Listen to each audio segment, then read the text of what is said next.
지금부터 풍력 지지구조물 산업 수출 전략 수립 간담회를 시작하도록 하겠습니다. 저는 오늘 풍력 지지구조물 산업 수출 전략 수립 간담회의 사회를 맡은 풍력 지지구조 시스템 에너지 혁신연구센터 R&D 지원팀 팀장 서빈남입니다.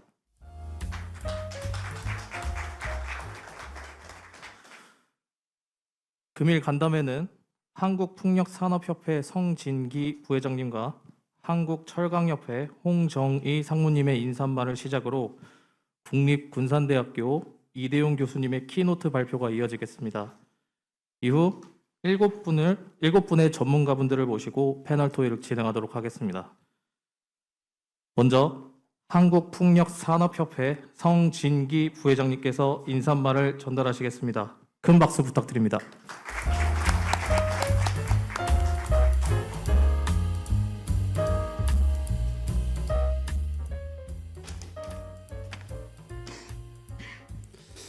예, 반갑습니다. 한국풍력산업회 성진기입니다.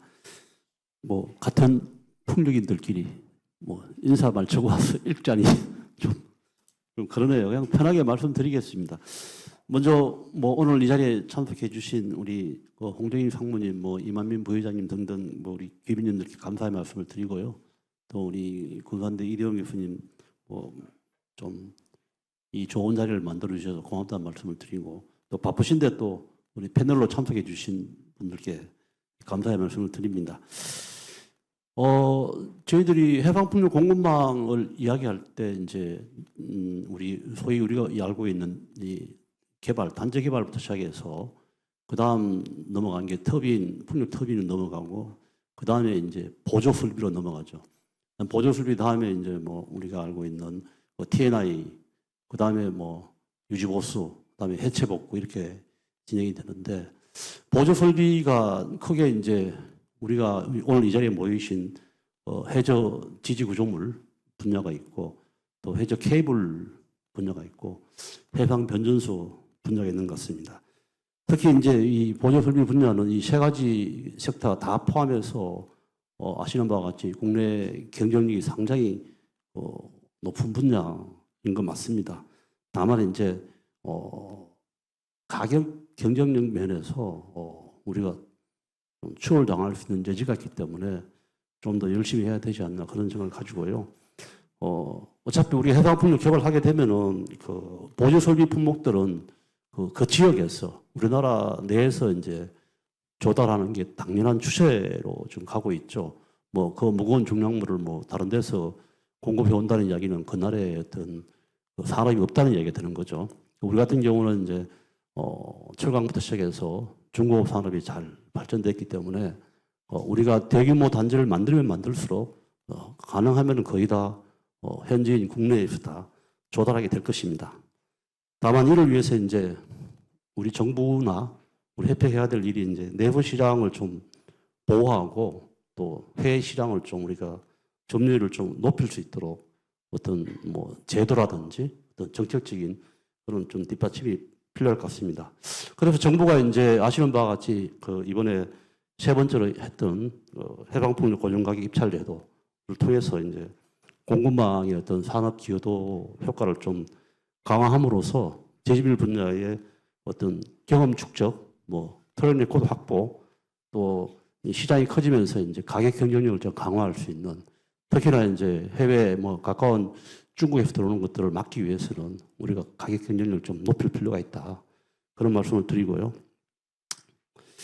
또 하나 이제 모노파이나 자켓이든 석션 버켓이든 트랜지스 피스든 간에 이런 지지구조물 분야 같은 경우는 우리가 주력 산업인 우리나라의 주력 산업 중에 하나인 철강 산업하고, 그다음에 또 하나 이제 조선 해양 플랜트 산업하고 이 뗄래야 뗄 수 없는 그런 어떤 상황에 처해 있기 때문에 이 부분들을 어떻게 잘 좀 연결을 해서 시너지 효과를 창출하는 게 또 중요한 내용인 것 같습니다. 그래서 아마 이 자리에 철강 하시는 분들 또 해양 플랜트 하시는 분들 다 모이신 것 같습니다. 그래서 가능하면은 오늘 이 자리가 좀 시발점이 돼서 우리 해상풍력의 보조 설비 분야, 그 중에서도 이제 지지 구조물 분야에 대한 어떤 경쟁력을 좀 강화하고 또 수출을 좀 확대할 수 있는 그런 좋은 어떤 장이 되길 기대하겠습니다. 개인적으로는 우리 풍력산업회 부회장이기도 하지만 개인적으로는 우리나라의 해상풍력이 한 100기가와트 정도는 필요하지 않나 라는 생각을 많이 이야기를 드리고 있는데요. 뭐 제 개인적인 소망이기도 합니다만은 충분히 그럴 가능성이 있고요. 또 그렇게 되어야만이 우리가 아시는 것처럼 에너지 다소비 산업을 많이 가지고 있기 때문에 뭐 삼성전자를 필두로 해서 반드시 그렇게 될 거라고 보고요. 그렇게 됐을 때 우리 지지구조물 분야를 포함한 보조설비 분야가 전체 캐펙스의 한 20%를 차지하기 때문에 상당히 큰 어떤 시장이 만들어질 수 있다. 그런 생각을 가지고 있습니다.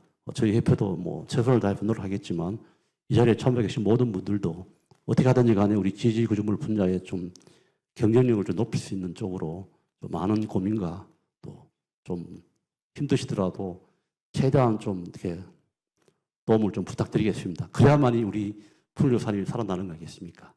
예, 이상 인사 말씀 드리겠습니다. 예, 감사합니다. 네.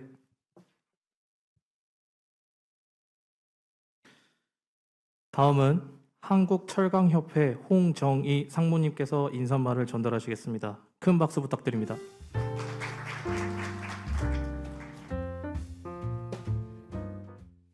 예, 저 한국철강협회에서 해상풍력 관련된 업무를 하고 있는 홍정의 본부장입니다. 역시 그 두 번째 인사말이 이제 역시 어렵습니다. 제가 저하고 생각이 아주 뭐 똑같은 마음이신 것 같습니다. 우리 성진기 부회장님께서 좋은 말씀 많이 해주셨는데요. 제가 그래도 이제 그 인사말이라고 배정을 받았기 때문에 중복되는 감이 좀 있지만 잠깐 말씀을 드리고자 합니다. 잘 아시는 것처럼 올해는 우리 그 해상풍력 관련 업계에 좀 큰 정기가 되는 해이지 않을까 싶습니다. 먼저 그 재생에너지 관련해서 보급 확산과 국내 공급망 강건화에 뭐 불균형이 있었습니다.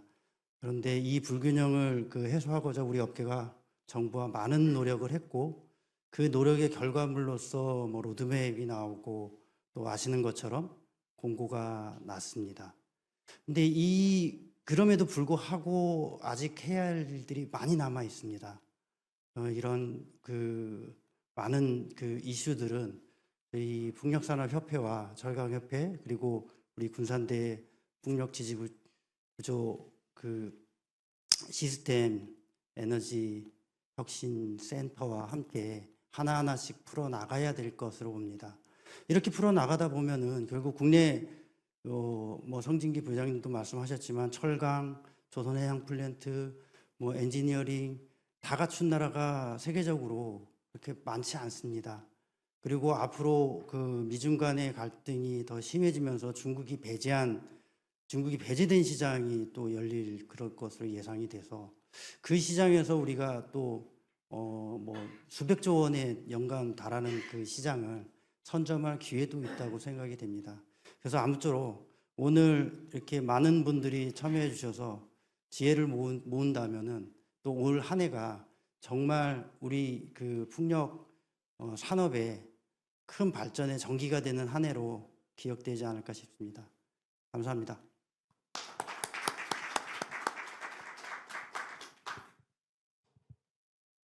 네, 다음은 순서지에는 없습니다만 한국신재생에너지협회 임완빈 부회장님께서 자리해 주셨는데요. 괜찮으시다면 부회장님께도 인사말을 좀 부탁드리고자 합니다. 큰 박수로 환영해 주세요.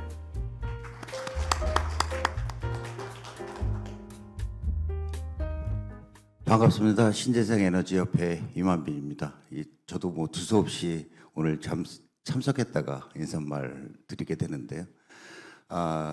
오늘 테마가 아주 좋은 것 같아요. 해외 진출을 위한 우리 간담회인데 올해부터는 정부에서도 국내 그 재생에너지 산업이 약간 침체를 겪다 보니까 해외 산업의 수출을 굉장히 역점을 두고 있는 실태입니다. 근데 뭐 아무것도 지금 계획된 거는 없어요. 뭐 금융 정도 뭐 지원을 하겠다라는 정책만 있을 뿐이지 다른 저것들은 아직 없는 상태입니다. 또한 우리가 해상풍력 같은 경우에는 사실 지지 구조물 자체도 우리나라에서는 낯설었던 것, 이제 시작하는 단계죠. 근데 이 산업은 2050년까지 또 전 세계적으로 굉장히 확대될 겁니다. 이제 우리가 남해 지금 SK하고 한국해상풍력이 이제 설치를 시작하긴 했지만 이제 점차적으로 이게 확대돼 나가야 되는 이제 현실인 것이고요. 우리 지지 구조물 우리 업계들도 이제 하나둘씩 더 많은 업체들이 지금 생겨 나가고 있는 추세로 알고 있습니다. 가장 우리 이 기업들이 아까 전에도 말씀드렸듯이 철강, 조선 뭐 이런 쪽의 강국인 저희 나라에서 가장 적합한 산업 분야가 아닌가 싶고요. 이 산업이 나가기 위해서는 사실 트랙 레코드가 많이 해외로 나가려면 필요한데 이러한 것들을 조금씩 우리가 해외랑 접목해가지고 만들어 나간다고 그러면 조만간에 우리나라 구축을 시발점으로 해서 전 세계적으로 충분히 제2의 우리나라 경제를 이끌어 나갈 산업이 아닌가 싶습니다. 그러니까 오늘 이러한 간담회 내용은 아마 정부 기관은 빠진 걸로 알고 있어요. 그 취지를 물어보니까 여러분들이 진짜 허심탄회하게 모든 것들을 발휘할 수 있는 기회를 아무래도 정부 기관에서 참석해 있으면 좀 말하기도 좀 껄끄러운 부분도 있지 않습니까?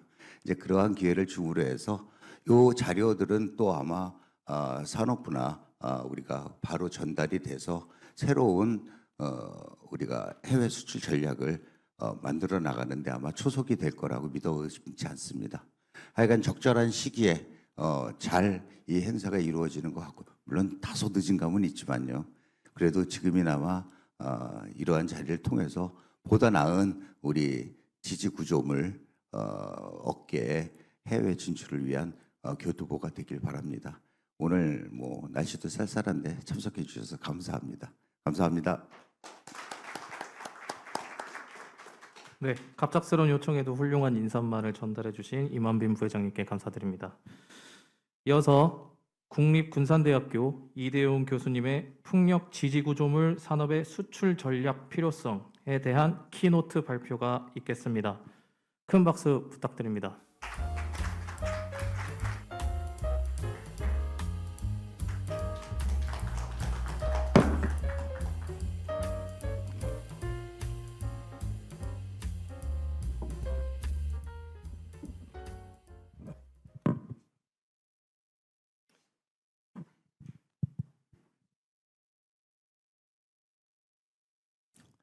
네, 반갑습니다. 예, 군산대학교 이대용 교수입니다.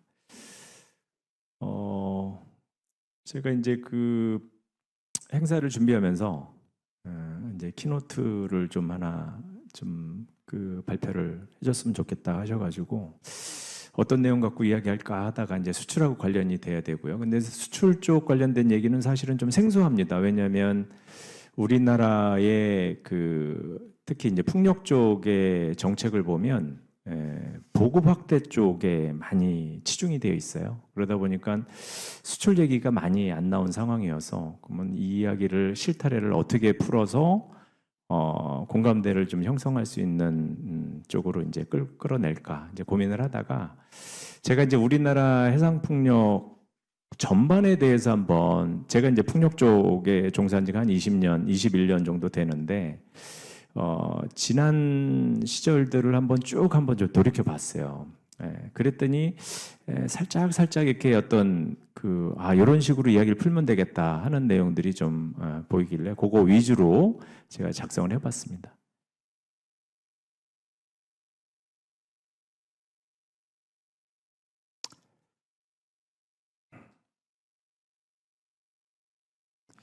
네, 발표 순서는 이렇게 좀 준비를 해봤어요. 글로벌 바람 자원 현황. 우리나라 바람 자원이 어느 정도인지 우리 자신을 먼저 알자라는 뜻에서 제가 좀 준비를 해봤고 해상풍력 LCOE 쪽 관련돼서 사실은 공식적으로 해외 자료에서 나온 걸 제가 처음 봤는데 우리나라 거에 대한 정보가 같이 나와 있는 게 있더라고요. 그래서 그 자료를 제가 한번 좀 같이 보여드리고 실제 우리나라 수준이 어느 정도 되는지 한번 좀 같이 보려고 하고요. 그다음에 우리나라의 그 풍력 발전 관련된 정책 목표가 있습니다. 뭐 아시는 분들이 계시겠지만 이제 NDC가 있고요. 그래서 사실은 거기 숫자서부터 우리나라의 정책이 이제 그림들이 그려지는데요. 그래서 그거에 대한 현실, 어디에 뭐라고 어떻게 적혀 있는지를 한번 좀 같이 보려고 하고요. 그다음에는 이제 우리에 대한 거, 우리나라 정책에 대한 것들을 한번 좀 살펴본 다음에 제가 이제 드는 생각들을 갖다가 이제 정리해서 제언 형태로 한번 좀 말씀드려 보려고 합니다. 이거.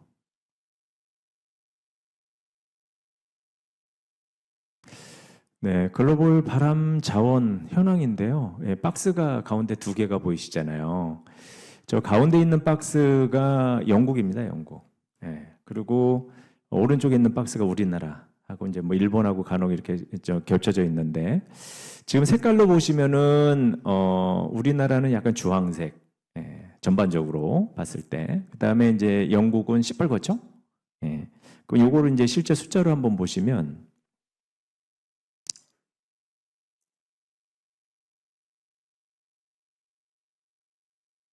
지금 영국 지역 같은 경우에 지금 보면은 10% 상위 그 바람의 지역 평균 풍속이 한 10.18m/s 정도 나와요. 그러면 이제 뭐 저기서 그 약간 뭐 평균이라고 하기엔 좀 그렇지만은 저건 이제 10% 상위 쪽에 있는 바람 데이터인 거고 아래쪽으로 좀 내려오면 그래도 한 9m/s 전후가 되는 데들이 꽤 나온다는 얘기가 되는 거죠. 그 다음에 보이실지 모르겠지만 잠깐만요.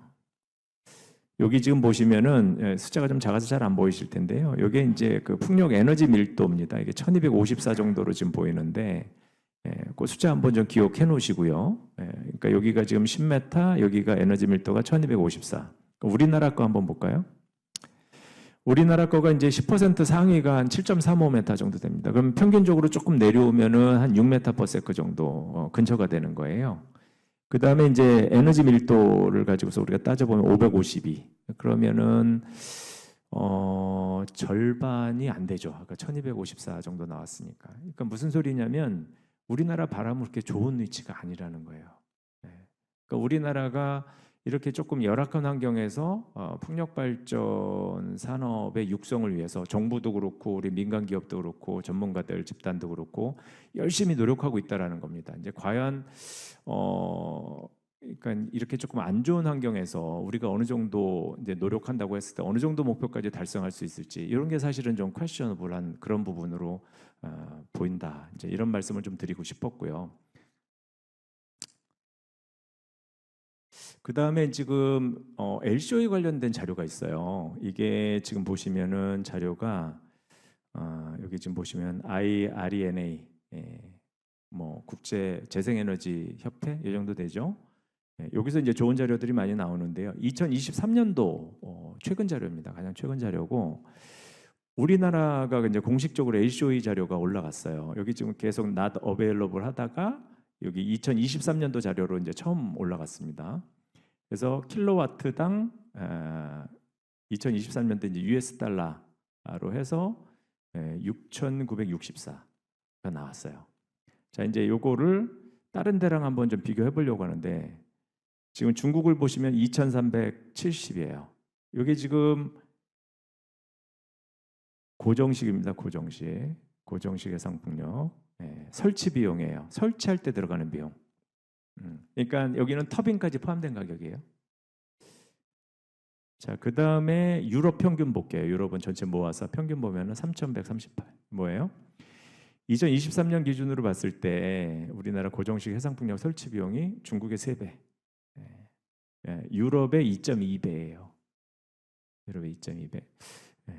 그러면 여기 지금 보시면은 중국이 여기 지금 보시면 유럽하고 중국을 비교해도 중국이 싸죠. 터빈 가격도 싸고 건설 비용도 싸기 때문에 설치 비용이 싸게 나와요. 물론 이제 뭐 싸다고 해가지고 반드시 좋다는 그거는 아직 모르죠. 사고 사례나 뭐 이런 것들이 뭐 아직 제대로 전파가 되거나 이런 건 아니니까. 하지만 현재 설치하는 것 기준으로 보면은 중국이 터빈도 싸고 설치 비용도 싸고 이게 지금 현실이라는 거고 우리나라는 거기에 비해서 한 3배 정도가 비싼 가격을 들여야지만 설치가 가능한 이런 상황이다. 이렇게 보이는 거예요. 이게 이제 현재 팩트라는 거죠. 자, 이게 이제 설치 비용이었고 LCOE는 또 좀 다른 얘기죠. LCOE는 연관은 있지만 정확하게 설치 비용하고 LCOE하고 이제 1대1 관계가 있는 건 아니에요.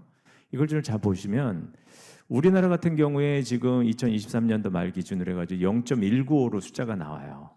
근데 중국 보세요. 0.07이에요. 유럽의 평균 보세요. 0.067.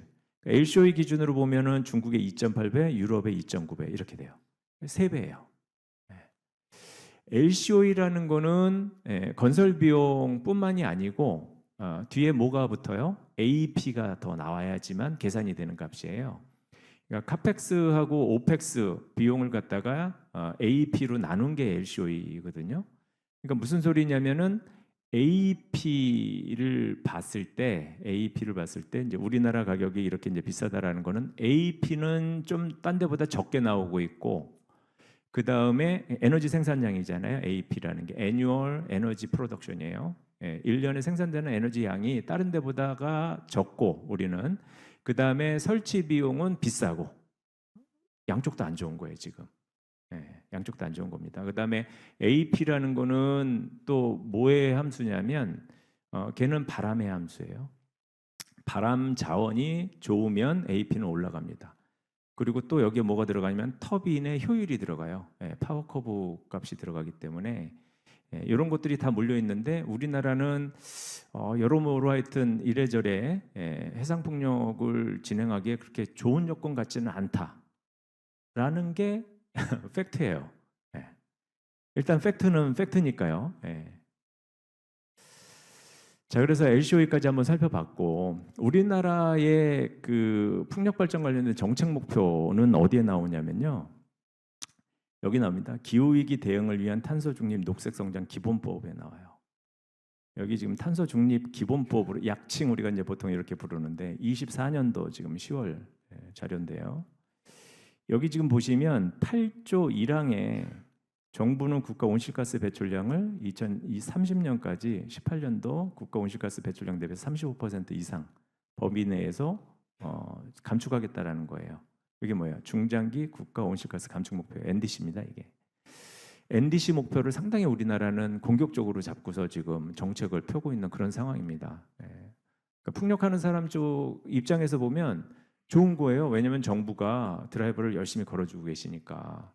근데 이제 단점은 뭐냐면 저 숫자가 너무 허황된 숫자일 때는 시장의 혼란을 야기할 수 있어요. 많은 사람들이 거기에 붙었는데 이 사람들이 갑자기 일자리를 잃어버린다던가 이런 문제가 발생할 수가 있죠. 그거에 대해서 좀 신중해야 된다는 거고요. 근데 이제 여러분들 또 하나 아실 거는 최근에 요 8조 1항이 여기 지금 NDC 목표로 잡아놓은 35% 이상 요거가요. 헌법 불합치 결정 났어요. 저 숫자에 대한 근거가 명확하지 않다. 이런 것부터 해가지고 그래서 요것도 사실은 좀 논란의 여지가 있는 그런 상황입니다. 하지만 이 조항은 26년 2월 28일 시한으로 개정될 때까지는 계속 적용이 됩니다. 그래서 우리나라의 지금 정책 목표 그다음에 전력수급 기본계획이나 이런 데서 뭐 봤을 때 그 숫자들이 나오는데 그 숫자들이 지금 다 얘를 추종하고 있는 그런 상황인 거예요. 그래서 2030년 한 마디가 있고 그 다음에 2050이 또 있죠. 2050이 또 이제 두 번째 마디가 되는데 시나리오를 짤 때 이제 이 숫자들이 이제 중간에 사용되는 숫자가 되는 거예요. 이렇게 지금 정책이 만들어지고 있다. 그래서 지금 숫자로도 보면은 여기에 436.6 100만 톤이네요. 100만 천만 1억이니까 4억 3천, 4억 3천 700만 톤 정도.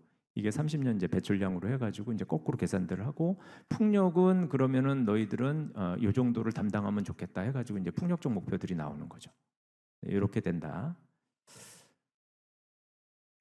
자, 11차 전력수급 기본계획이 아직 최종안이 안 나왔죠. 안이 이제 발표된 게 9월달에 발표를 됐는데요. 이때 숫자들을 한번 보세요. NDC 이제 목표 앞에서 말씀드린 그 목표를 달성하기 위해서 기존에 이제 여기 태양광하고 풍력 묶어가지고 이제 기본 보급 경로가 있어요. 기본 보급 경로가 이 녹색, 파란색 있죠. 여기 요 목표 달성이 2030년까지 이제 1기가. 근데 요거를 점프업을 시켰습니다. 여기 10.9를 상향을 해가지고 72기가를 만들었어요. 30년까지 72기가 만들겠다. 거기서 풍력이 18.3기가 담당해라. 그러면은 이게 이제 2025년에서 30년까지 봤을 때 얼마가 되냐면은 설치 기준으로 해가지고 2.7기가씩 계속 설치를 해야 되는 물량인 거예요. 숫자 보시면 아시겠지만은 실현 불가능한 숫자죠. 왜냐하면은 지금부터 허가를 줘도 승인을 줘도 한 5년 뒤에나 설치가 가능하잖아요. 5년, 6년 지나야지. 그러니까 도저히 달성할 수 있는 숫자가 아닌 거예요. 저거는 승인해주는 숫자가 아니고 설치가 돼야 되는, 누적 설치가 돼야 되는 용량인 거고요. 우리나라 2023년도 작년 말까지 제 기억으로 2기가일 겁니다. 누적이. 그 2기가가 근 20년을 설치한 게 2기가예요. 20년을 설치한 게. 그래서 매년 2.7기가씩 깔아야 된다? 쉽지 않다는 거죠. 하지만 지금 우리나라에서 긋고 있는 선은, 정부에서 긋고 있는 선은 이렇게 되어 있다는 거예요. 그러니까 좀 뭔가 좀 갭이 크죠 지금. 근데 역시 다시 한번 말씀드리면 긍정적인 거는 정부가 의지가 상당히 있다라는 거. 이건 되게 좋은 겁니다. 정부가 의지가 없으면 기업들이 아무리 하려고 해도 어렵잖아요. 근데 정부의 의지가 강하다라는 거, 이건 너무나 긍정적인 겁니다. 정부의 의지가 높지 않은 나라들이 전 세계적으로 너무 많아요. 근데 우리나라는 이런 측면에서 보면은 되게 긍정적입니다. 그래서 대신에 이제 이런 좋은 그림 하에서 방향을 잘 잡아야 된다라는 거, 이제 그게 이제 중요한 핵심 포인트가 될 거고요. 자, 그래서 저는 20년을 돌아봤어요. 제가 풍력 쪽에 처음 한국 들어와서 첫 번째 과제가 이제 풍력 관련된 과제였었고, 그때서부터 21년이 지났는데, 저는 상당히 그 정부에서 R&D 로드맵이나 이런 쪽에도 많이 참여를 했었고, 큰 과제들 뭐 예타 심의서부터 해가지고 많이 했었어요. 돌이켜 보니까. 그래서 이제 제가 이제 머릿속으로 정리가 되는 게 이런 거예요. 자, 우리의 현실을 똑바로 알자 일단은. 똑바로 좀 알아야 될 것 같다. 자, 우리나라의 윈드 스피너는 그렇게 좋은 거 아니에요. 그죠? 아까 말씀드렸죠. 그러면 AP가 낮아집니다. 이게 기본적으로 낮아지는 거예요. 그러니까 이런 문제가 있고, 그러니까 이제 환경적인 문제인 거죠. 그 다음에 이제 경쟁력, 과연 우리 경쟁력이 어느 정도나 되느냐? 타입 테스트, 필드에서 타입 서티 받기 위해서 지금 발전기 설치되어 있는 걸 보면 우리나라는 지금 8메가급이에요. 위치가. 뭐 10메가 개발하겠다. 뭐 이렇게 이제 발표들 하고 하는데요. 일단 현재 필드에 꽂혀져 있는, 적어도 실증을 위해서 꽂혀 있는 걸 보면 한국은 8메가. 중국 밍양이 20메가가 작년인가 올해 꽂혔어요, 이미. 그리고 지금 제가 최근에 또 기사 하나 보고 깜짝 놀랐는데, 중국의 동방전기가 26메가 롤아웃 했어요. 26메가입니다, 지금. 우리나라 지금 이제 10메가 하겠다고 지금 발표하고 있잖아요. 확실히 갭이 있어요. 자, 이 갭을 인정하고 여기에 맞는 우리의 경쟁 전략을 짜야 되는 거예요. 그러니까 무턱대고 숫자 보고 달려가면 안 된다라는 걸 좀 말씀드리는 거고요. 지지구조물 같은 경우는 이제 저희 센터에서 국내 전문가 작년에 지지구조물 쪽 40명을 대상으로 해서 델파이 조사를 해서 저희 수준 분석한 게 있는데요. 이 정도입니다. 설계가 한 80%, 제작 91%, 설치 O&M 약 한 70% 정도, 제작만 한 90% 정도로 평가를 하세요. 전문가들이. 자, 요게 이제 우리 현실이다. 자, 이렇게만 놓고 보면, 야, 여기서 뭔가 조금 해볼 수 있는 게 있지 않을까라는 생각이 이제 들기 시작을 하는 거죠. 지금 이제 결과적으로는 사실은 이런 것들 때문에 낮은 경쟁력, 이게 이제 높은 숫자 아닙니다, 절대. 낮은 경쟁력을 가지고 결국은 뭘 만들고 있냐면 높은 LCOE를 만들고 있는 거예요. 자, 여기서 이제 우리가 어디를 핀셋으로 찝어가지고 집중적으로 육성을 해서 경쟁력을 올릴 것인가, 이거에 대해서 정밀한 고민이 필요하다, 저는 이렇게 생각이 듭니다. 무턱대고 전반적으로 분위기 좋게 만들어줬으니까 이제 알아서 해, 이건 아니라는 거죠.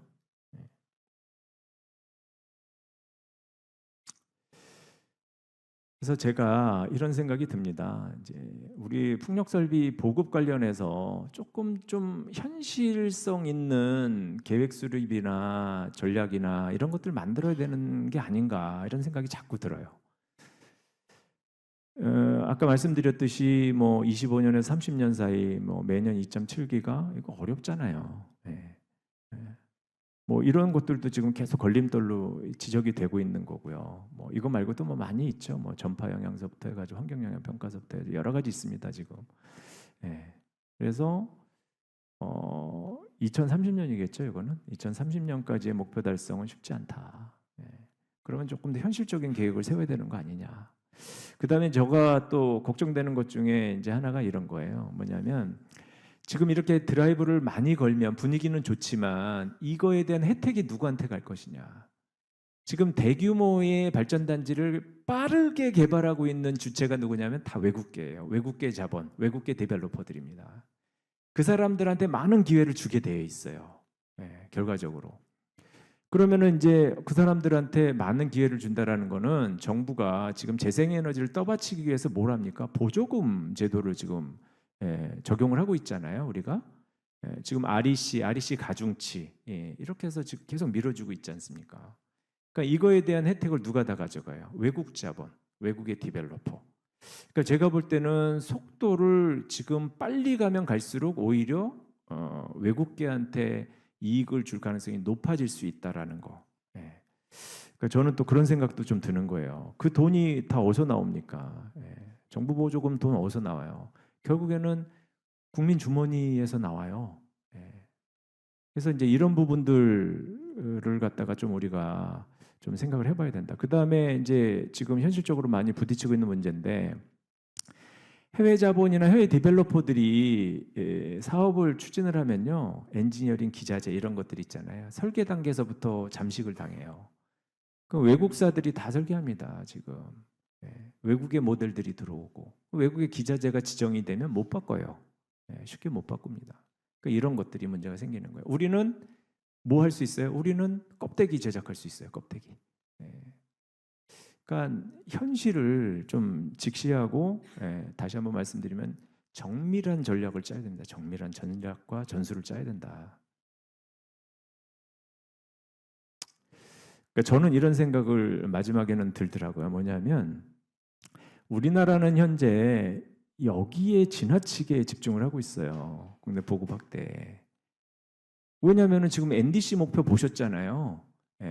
우리 뭐 달성해야 되는 게 너무 지금 시급하고 양도 많아요.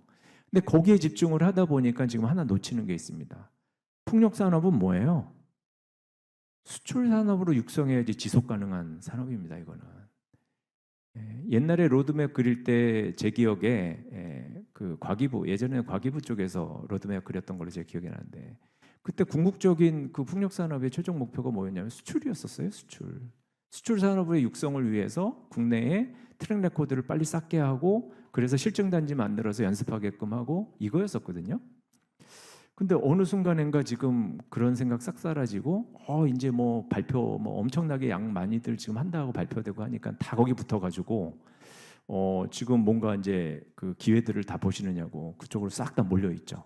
근데 되게 위험한 게 뭐냐면 뭐 제가 뭐 해외 시장에 대해서 뭐 전문가는 아니지만 제가 드는 생각은 뭐냐면 이런 거예요. 우리나라가 예전보다 지금 풍력 쪽에 종사하는 인력들이 상당히 많이 늘어났습니다. 예전에 뭐 한 10년 전 기준으로 말씀드리면 뭐 정확한 숫자는 아니지만 우리나라 풍력 쪽 뭐 열심히 그러니까 자기 시간에 한 80~90%까지 써가지고 일하는 사람들 다 해봐야 우리나라 다 모아봐야 100명도 안 됐었어요. 그러던 때가 있었어요. 근데 지금은 제가 볼 때는 뭐 수백 명 뭐 넘어갈 거라고 좀 봅니다. 지금 설계사들 그 다음에 지금 또 해외 디벨로퍼들이 기본적으로 그 한국인 엔지니어들부터 해가지고 직원들 한 20~30명씩 최소 많은 데는 한 40~50명씩 거느리고 있잖아요. 그죠? 그 다음에 설계사, 제작사, 운송 설치, O&M 업체들, 그 다음에 저희 학교 같은 경우는요. 지금 저희 그 풍력대학원이 있습니다. 대학원에 이제 풍력에너지 학과가 있어서 거기서 애들 지금 졸업해서 나오는 애들만 1년에 한 10~100명씩 나온단 말이에요. 그럼 그 인력들이 다 양성이 돼가지고 어디에 집중하냐면은 지금 여기에 집중하는 거란 말이에요. 되게 위험한 게임이죠. 왜냐하면 가다가 우리나라 풍력이 계속 산 올라가듯이 올라간다라는 보장이 없습니다. 지금 미국의 예를 보세요. 트럼프가 집권하면서 분위기가 쏴해졌잖아요. 예, 우리나라는 지금 어떻게 될지도 모르죠. 예. 정권도 어느 정권이 잡느냐에 따라서도 분위기가 달라질 수 있지만 아까 기본적으로 우리는 취약한 구조에 있어요. 예, LCOE도 지금 비싸고 그러면 정부가 계속 떠받쳐줘야 되는데 언제까지? 그리고 그 떠받치는 걸 갖다가 외국계들이 다 쓸어가는데 이런 문제들이 있다라는 거예요. 그러니까 제가 지금 좀 부정적으로 말하려고 하는 게 아니라 직시하자는 뜻에서 말씀드린 겁니다. 이 상황이 이러하니까 여기에 맞는 맞춤형 전략과 전술을 우린 짜야 된다. 그래서 저는 트랙을 국내 보급 확대 트랙은 지금 뭐 분위기 좋으니까 대신에 좀 더 정밀하게 해서 국내 기업들한테 경쟁력을 올리는 쪽으로 가야 된다. 그다음 또 하나는 해외 수출 증대하는 쪽에 트랙을 고민을 열심히 해서 거기에 맞는 어떤 전략들도 우리가 세워서 해야 된다. 왜냐하면 중장기적으로는 결국에는 이걸로 먹고 살아야 됩니다. 우리나라 물론 이제 삼면 바다고 해서 해상 풍력 많이 이제 개발해서 꼭 되겠지만 어느 정도 가면은 또 한계에 부딪힐 거란 말이죠. 그때 되면은 다 여기에만 집중하고 있다가는 다 이제 자리가 없어지는 거죠. 자기 일자리가. 그럴 가능성도 있어요, 실제로. 그러면은 하나의 숨통을 여기도 하나 좀 만들어 놓으면 이쪽에서 하시던 분들이 이쪽 가서도 하실 수가 있고 해외에 가서도 하실 수도 있고, 그죠? 해외 쪽에 가서도 또 개발사 할 수도 있고 이런 거잖아요. 그래서 제가 이제 이런 생각에 결국에는 도달했다 하는 걸 말씀드리는 거고, 제가 맺은 말로는 이걸 준비했는데. 여기 이제 연배가 어느 정도 되신 분들은 아실 거예요. 이제 대우그룹의 이제 김우중 회장께서 뭐 책도 내셨죠, 저걸로. 저는 요즘 들어서 이제 이런 생각이 듭니다. 제가 풍력을 오랫동안 해왔고 국내 시장 돌아가는 거 보면서 많은 어려움도 있었고 요즘 분위기 그래도 좀 괜찮은데 그러면서도 이제 안에는 그런 생각이 드는 거예요. 이게 계속되기 쉽지 않을 텐데 그러면은 그 대안을 빨리 만들어 놔야 될 텐데 하면서. 국내 시장이 아니라 결국엔 해외 시장을 놓고서 우리가 뭔가 좀 전략도 짜고 전술도 짜고 힘들더라도 하나씩 지금부터라도 해야 될 텐데 이미 뭐 약간 늦은 감도 없지 않아 있지만 더 늦기 전에 해야 되는데 이런 생각을 하게 된 거예요. 제가 그래서 발표를 이제 여기까지 해서 이야기를 했고 제가 최근에 그 YTN이랑 해서 뭐 방송 컨텐츠 하나 찍은 게 있어요. 근데 이제 요거 관련된 내용으로 제가 이야기한 게 있습니다. 그래서 그걸 마지막으로 해서 제 발표는 마치도록 할게요. 혹시 플레이 준비됐어요? 예, 제 발표는 여기서 마치고요. 그다음에 이제 영상 한번 보시고 그다음에 다음 순서로 넘어가는 것도 그렇게 하겠습니다. 네, 그 경청해 주셔서 감사합니다. 예. 한국 기업들이 수출하려고 여러 번 시도를 하고 있다고도 말씀하셨는데 교수님 보시기에는 우리 기업들이 이 해외 수출에 있어서 생각이 어떠세요? 뭐 평균 풍속 관점에서도 그렇고 바람의 질 관점에서도 보면 아주 우수한 지역은 아니에요. 여건상의 환경상의 지금 제한 사항들이 있어서 분명히 이제 한계에 부딪히게 되는 거고 정책을 계속적으로 펴나가기에도 한계가 있는 거고. 근데 그거에 반해서 지금 해외 시장을 한번 눈을 돌려보면요. 베트남 시장 엄청 커지고 있습니다. 지금 호주가 육상 풍력은 좀 했었는데 해상 풍력은 이제 시작이에요. 그렇게 대륙 나라인데도? 예, 이제 시작이에요. 거기는 이제 다른 자원들이 많이 있었기 때문에 이제 그걸 여태까지 쓰느냐고 했는데 해상 풍력은 이제 글로벌 대세가 된 상황이고 하다 보니까 호주도 이제 관심 갖고서 시작을 했어요. 거기 바람이 엄청 좋습니다. 그러겠죠. 그리고 오시아니아 한가운데 있는데. 맞습니다. 그리고 또 남미, 뭐 칠레나 이런 국가들도 지금 정부에서 해상 풍력 하겠다고 많은 정책들을 발표를 하고 있어요. 자, 이런 시장들을 우리가 그냥 다 놓치고 있는 거예요. 우리나라가 풍력 터빈에서는 기술력 면에서 약간 좀 아직까지는 좀 부족한 건 사실이에요. 하지만 풍력 지지 구조물 같은 경우는 우리가 강점을 갖고 있는 부분이거든요. 그러니까 이런 부분이라도 먼저 해외로 나가서 그 시장을 선점하는 이런 노력을 국가 차원에서 해야 된다. 이렇게 저는 생각을 하고 있습니다. 네, 다음으로 풍력 지지구조물 산업 전문가들을 모시고 패널 토의를 진행하도록 하겠습니다. 진행은 국립군산대학교 이대용 교수님께서 맡아서 하시겠습니다. 큰 박수 부탁드리겠습니다. 국내에서 이제 최고의 그 자리를 점하고 계신 분들을 모셔야겠다라는 생각하고, 그 다음에 풍력 지지 구조물 쪽에 보면은 이제 다양한 밸류 체인이 있습니다. 그래서 그 밸류 체인들을 웬만하면은 다 커버하는 그런 이제 기업들을 또 선정을 해야겠다. 이제 이 두 가지 생각을 가지고서 패널 섭외를 했었고요. 그래서 지금 밸류 체인 상으로 보면 지지 구조물 쪽에 이제 설계, 그다음에 철강제, 그다음에 이제 강관 제품, 그다음에 그 하부 구조물 제작, 그다음에 해상 설치, 그다음에 기자재 쪽에서 이제 풍력 타워, 그다음에 플랜지, 그러니까 지지 구조물로 봤을 때요. 그래서 이제 그쪽 분야의 이제 국내 이제 대표 선수들만 싹 모셨습니다. 그래서 한 분씩 좀 소개를 시켜드리도록 하겠습니다. 호명되시는 분들 이제 앞쪽에 오셔가지고 차례대로 요 자리서부터 차례대로 앉아주시면 될 것 같습니다. 네, 먼저 설계 분야에서 오셨습니다. 도화 엔지니어링의 구영철 상무님.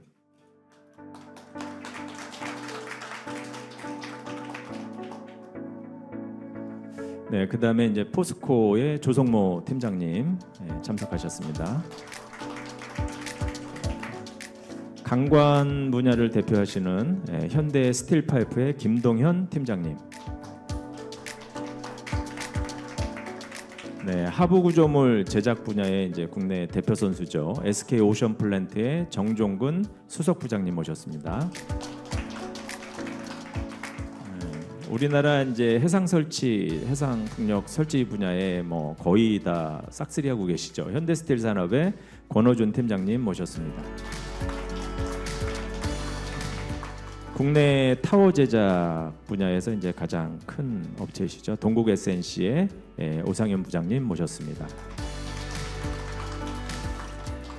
네, 국내 그 풍력 타워에 들어간 플랜지하고 뭐 사실은 이제 샤프트나 이런 그 위쪽에 들어가는 부품들도 대형 부품들을 이제 많이 생산하고 계시죠. 수출도 많이 하시고, 우리 태웅의 이진모 상무님 모셨습니다.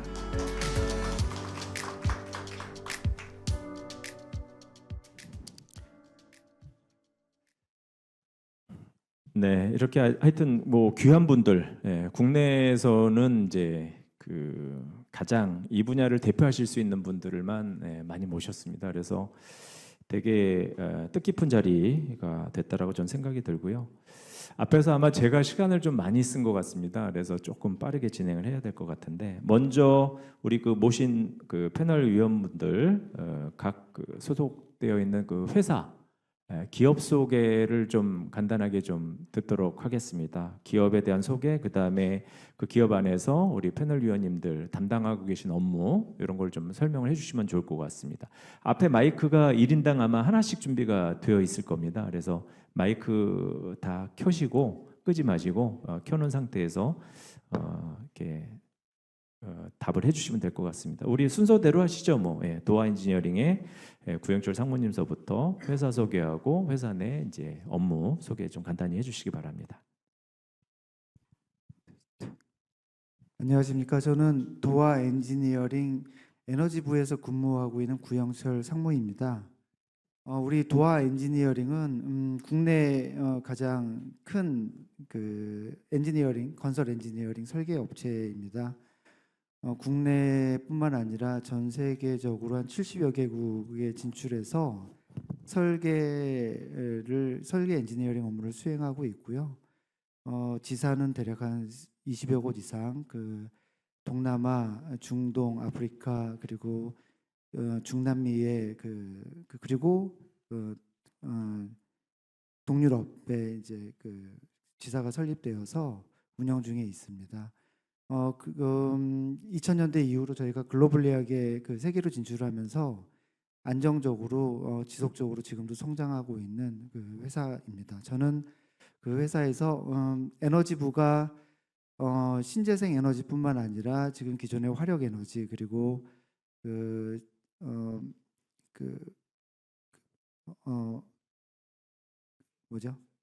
재생 에너지 분야를 모두 담당하고 있는데요.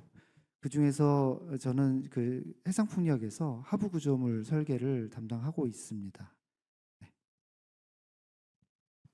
네, 이어서 포스코의 조성모 팀장님. 예, 반갑습니다. 포스코 친환경 에너지 판매 그룹의 조성모라고 합니다. 저희는 뭐 아시다시피 지금 여러 산업의 기본이 되는 철강제 소재를 공급하고 있고요. 제가 맡은 친환경 에너지 소재 그룹이라는 건 풍력 산업과 플랜트 산업 두 재생에너지 산업의 근본이 되는 철강 소재를 공급하는 역할을 하고 있습니다. 그 중에서 저는 풍력 산업 부분에 국내와 해외에 판매를 담당하고 있습니다. 저희가 대략 숫자로 얘기하면 전체 후판이 한 500만 톤 정도를 차지하고 있습니다. 그 중에서 친환경 풍력이 차지하고 있는 건 약 70만 톤 정도 되고 있고요. 그 중에 한 20% 정도가 내수, 그 대부분의 수량을 해외에 공급하고 있는 역할을 하고 있습니다. 저희 주요 고객사로는 그 풍력 산업 밸류 체인에 있는 거의 모든 고객사들을 대상으로 하고 있고요. 뭐 첫 단의 오스테드와 같은 발주처, 그리고 뭐 베스타스, SGRE, 그리고 GE 같은 주요 터빈사, 그리고 CS 윈드, 또 여기 오셨던 SK 오션 플랜트 같은 하부 구조물 제작사들을 대상으로 저희가 판매 활동을 하고 있습니다. 저희도 이제 재생에너지 산업의 성장에 따라서 풍력 산업형 외형 성장을 꿈꾸고 있습니다. 아마 내부적인 목표로는 30년까지 지금의 숫자보다 약 2배 정도 성장을 목표로 하고 있고요. 앞으로도 열심히 풍력 산업이 발전하는 데 많은 기여를 하도록 하겠습니다.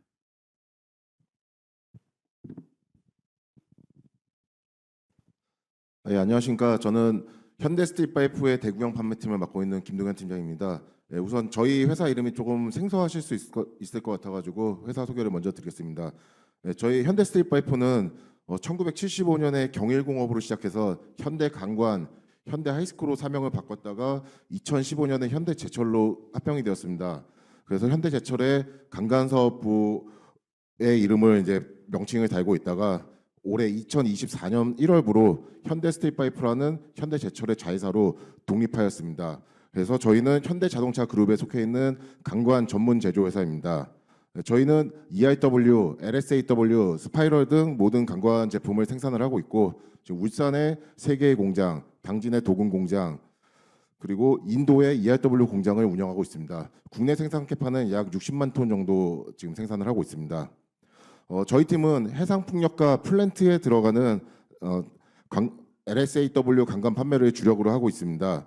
국내 EPC사들과 제작사들의 프로젝트들을 대응하고 있습니다. 아울러 향후 확대될 해상풍력 시장에서 우수한 제품을 공급할 수 있도록 경쟁력 있는 강간 공급업체가 될 수 있는 준비를 지속적으로 하고 있습니다. 네, 감사합니다. 네, 반갑습니다. SK 오션 플랜트 기술 영업팀의 정종근 수석부장입니다. 저는 처음 시작은 삼강 MNT에서 시작했습니다. 사실은 이 해상풍력 하부 구조물 시장에 진출하기 전에 오일앤가스 쪽에서 일을 했었는데 2018년도에 대만 쪽에서 이쪽에 입찰 연락이 왔을 때 과연 우리가 이 시장에서 경쟁력이 있겠나 해서 저희들 뭐 우려하면서도 긴가민가하면서 시작은 했습니다. 했는데 발주처에서 견적 왔을 때 얘기가 이 대만 시장은 절대 중국이 못 들어온다. 말로만 들었습니다. 그런데 저희들이 처음 대만 출장을 갔을 때 이 발주처에서 뭘 보여주냐. 대만 법을 보여주면서 믿어라. 이 법에 명시가 되어 있다. 차이나 매니저링 컨트롤 뭐 이런 엔지니어링 관련된 데서는 절대로 못 들어온다. 그걸 믿고 저희들이 시작을 했는데 그게 사실은 기회가 되었습니다. 그러다 보니 저희들이 사실 풍력보다는 오일앤가스 쪽에 하부 구조물 좀 실적이 있었습니다. 그걸 기반으로 하다 보니까 나름대로 초기에는 국내에서는 이 시장이 약간 후진국 시장이 되었습니다. 그러다 보니까 이제 경쟁사가 없고 하다 보니 저희들이 나름대로 뭐 기회가 좋았던 거죠. 한마디로 바람을 잘 탄 겁니다.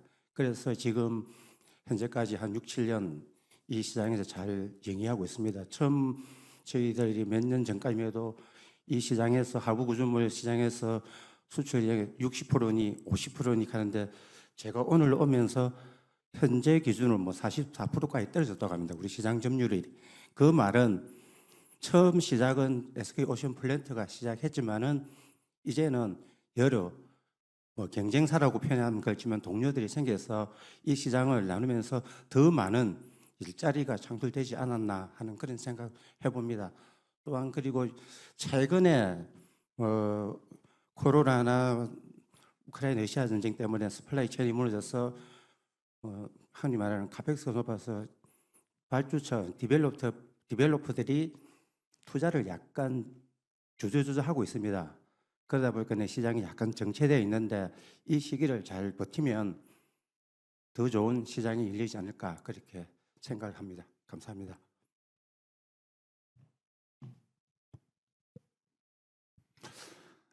예, 안녕하세요. 현대스틸산업의 그 해상풍력 영업팀장을 맡고 있는 권호준입니다.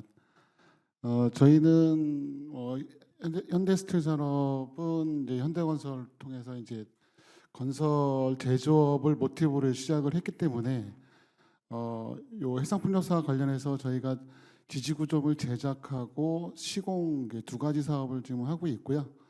저희가 해상풍력 사업에 뛰어들게 된 거는 이제 2012년도, 11년도, 12년도에 이제 처음으로 이제 그 제주의 탐라 해상풍력 지지구조물 제작을 하고 그다음에 상부 이제 그 설치할 수 있는 장비 관련 사업을 시작하면서 시작을 해서 이제 한 뭐 14~15년 정도 해상풍력 사업을 진행을 했습니다.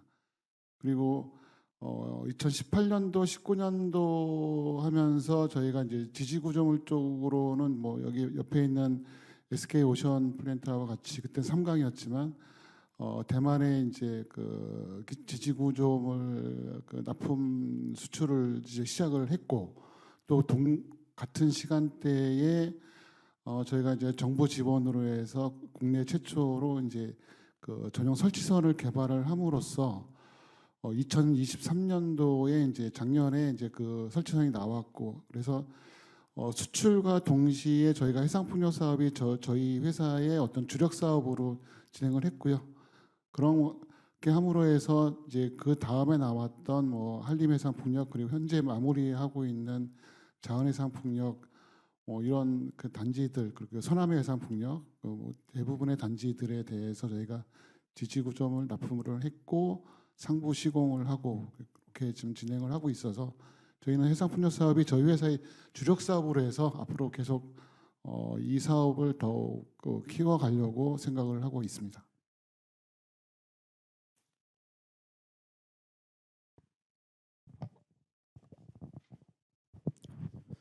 네, 안녕하세요. 동국 SNC 오상윤 부장입니다. 저희 동국 SNC는 포항에 위치하고 있는 타워 제작사입니다. 저희가 2001년부터 풍력 발전 산업의 불모지였던 대한민국의 최초로 타워 제품을 양산하는 회사로 보시면 될 것 같고 현재는 국내에 있는 두산 에너빌리티 그리고 베사스, GE 등 국내 시장뿐만 아니라 미국 그리고 일본, 유럽 쪽으로 수출을 하고 있습니다. 현재까지 지금 저희는 타워 수량으로는 한 7,800기 정도를 내수를 포함해서 수출을 했고 용량으로는 한 20기가 이상을 생산을 했었습니다. 추가적으로 저희가 그 국내 해상풍력의 시장 확장에 대한 기대감으로 2022년에 포항 인근에 있는 그 해상타워 공장을 매입을 해서 현재 전남 해상풍력 하부 구조물의 모노파일 그리고 TP 부분들을 생산하여 현대스틸 산업에 납품한 실적을 갖고 있습니다. 그리고 지속적으로 그 해상풍력 및 국내 육상 타워에 대한 부분들 그리고 수출에 대한 부분들을 지속적으로 영위하기 위해서 영향을 높이기 위해서 지속적으로 투자를 하고 있고 관심을 기울이고 있습니다. 반갑습니다. 부산에서 왔고요. 작년까지는 사실 이제 BOP 쪽으로 여러 가지 발표도 하시고 해가지고 그 부품부처가 이렇게 참여할 수 있나 고민을 했었는데 마지막에 또 그 이대용 그 교수님께서 서플라이 체인을 국내에서 그 하부 쪽뿐만 아니라 위에까지도 다 아우러 가지고 고민을 해봐야 된다 하는 어떤 그런 말씀 하셔가지고 희망을 가지고 계속적으로 봐왔습니다. 저희 태용에 대해서 잘 아시는 분들도 있지만 사실 이제 BOP 쪽 관련된 분들은 잘 모르실 수도 있습니다. 그래서 제가 좀 써왔습니다. 저는 태용의 그 연구소장인데 사실 이제 이 태용에서 근무한 지가 한 16년쯤 됐습니다. 17년인가? 아직 그중 되었고 이쪽에 이제 다른 부품 회사에서도 오신 분들 있는데 서한에서도 오고 서한 EMP 이렇게 부품 회사에서 의외로 많이 오셨네요. 제가 뭐 대표는 아니지만은 부품 회사에 그래도 이제 부품 쪽을 이렇게 담당하는 어떤 회사로서 좀 잘 돼야 된다. 같이 또 부품 회사들이 잘 돼야 된다. 그런 차원에서 좀 책임감이 많습니다. 태용은 1981년도에 그 프리포징 자유단조를 해가지고 저희들이 창업을 했습니다. 그 한 45년쯤 됐고요. 그리고 종업원수는 한 뭐 제강도 지금 이제 공장이 16년도에 이제 오픈하면서 한 450명 그 뭐 요양병원이라든지 협력사 뭐 태상이라든지 태용의 센텍 합치면은 한 950쯤 됩니다. 연간 한 10년째 한 3천억에서 한 6천억 왔다 갔다 하고 있고 작년에는 한 4,500 정도 되는 규모의 중견업체입니다. 아까 전에 이제 중국하고 이제 비교를 많이 하셨는데 사실 저희들도 핵심 부품 쪽으로 이렇게 저희들이 수출 이제 지향 거의 90% 이상은 저희들도 수출하는 업체입니다. 그래서 위험한 그 지향점을 좀 제시할 수 있을 것 같은데 원소재부터 해가지고 뭐 도무지 중국하고는 비교가 안 될 만큼 그 가격 경쟁력이 떨어져 있던 상황에서 우리 이제 회장님께서 그 결정을 내리는 게 아무래도 원소재부터 해가지고 우리가 메이킹을 해야 되겠다 그런 차원에서 이제 큰 그림을 그리고 마침 그 경기가 상당히 안 좋을 때 그 헐값으로 이제 그 제강 운영을 저희들이 이제 구입했었습니다. 보통 한 1조 이상 들어가는 그런 이제 지금 받아야 되는 상황인데 저희들이 한 4천억 대 정도 해가지고 한 5만 평 이상짜리 그 제공정을 어떤 이제 만들었고요. 설비들도 전부 다 새 겁니다, 새 거. 그 저희들이 이제 설치를 해가지고 원소재부터 해가지고 단조까지 원루프로 이제 우리가 이제 그 공급을 하다 보면은 그래도 중국한테 어느 정도는 가격 경쟁 확보, 품질 경쟁력 우리 훨씬 좋은 상태였으니까요. 지금은 사실 또 그렇지도 않습니다만은 아무튼 그때 한 7, 8점에도 결정 잘했던 것 같아요. 그래서 이제 어느 정도는 가격 경쟁력도 많이 따라온 상태고 품질 경쟁력은 이제 중국에 비해서도 떨어진 상태가 아니기 때문에 살아남은 회사 중에 하나고요. 제강 쪽은 저희들이 120톤 짜리 그 전기를 가지고 있고 LF, VOD, VD까지 가지고 있으니까 저희들이 이제 스테인리스 쪽도 아니면 이제 듀플렉스 스테인리스도 저희들이 제공하고 있습니다. 그리고 특수광 같은 거 뭐 예를 들면은 금연강이라든지 그것도 저희들이 제공하고 있고요. 그리고 또 이제 투루프인데 인고트 캐스팅 라인하고 컨티뉴스 캐스팅 라인으로 저희들이 구분해 가지고 좀 생산하고 있습니다. 인고트 캐스팅 라인은 한 500톤까지 가능하고 컨티뉴스 캐스팅 라인은 저희들이 310부터 해가지고 1000파이 라운드 볼륨을 좀 생산하고 있습니다. 그래서 뭐 사실 800파이까지가 의외면 맥시기도 한데 세계 최대급 1000파이 지금 이제 라인업을 구축해가지고 생산하고 있는데 사가는 사람 별로 없어요. 그래서 사실은 이제 아직까지도 단조 공장이 제강 공장을 갖다 떠받치고 먹여 살리는 상태인데 그게 좀 해상 풍요를 좀 뚫리면은 좀 좋지 않나 하는 그런 생각을 해봤습니다. 그래서 그런 식으로 해 저희들이 그 부품 회사지만 저희들이 이제 지금 살아남은 상태입니다. 예, 이상입니다. 네, 기업별로 이제 소개를 잘 해주셨고요. 그 다음 질문은 제가 이제 이런 질문을 한번 좀 드려보고 싶은데요. 그 중간중간에 이제 조금 이렇게 말씀 주신 분도 계신데 각 기업별로 아무래도 이제 뭐 거의 글로벌 레벨의 기업들이시다 보니까 해외 수출 실적이 좀 있으신 데도 꽤 있으시고 그 중간에 이제 말씀해 주신 데도 있으시고요. 근데 저희가 좀 들어보고 싶은 건 뭐냐면 뭐 해외 수출에 대한 어떤 실적 전망이라든가 뭐 아니면 해외 수출 관련해 가지고 활동하시고 계시는 어떤 방향이라든가 아니면은 수출 관련해 가지고 노력하면서 생겼던 어떤 에피소드들이 있을 수도 있고요.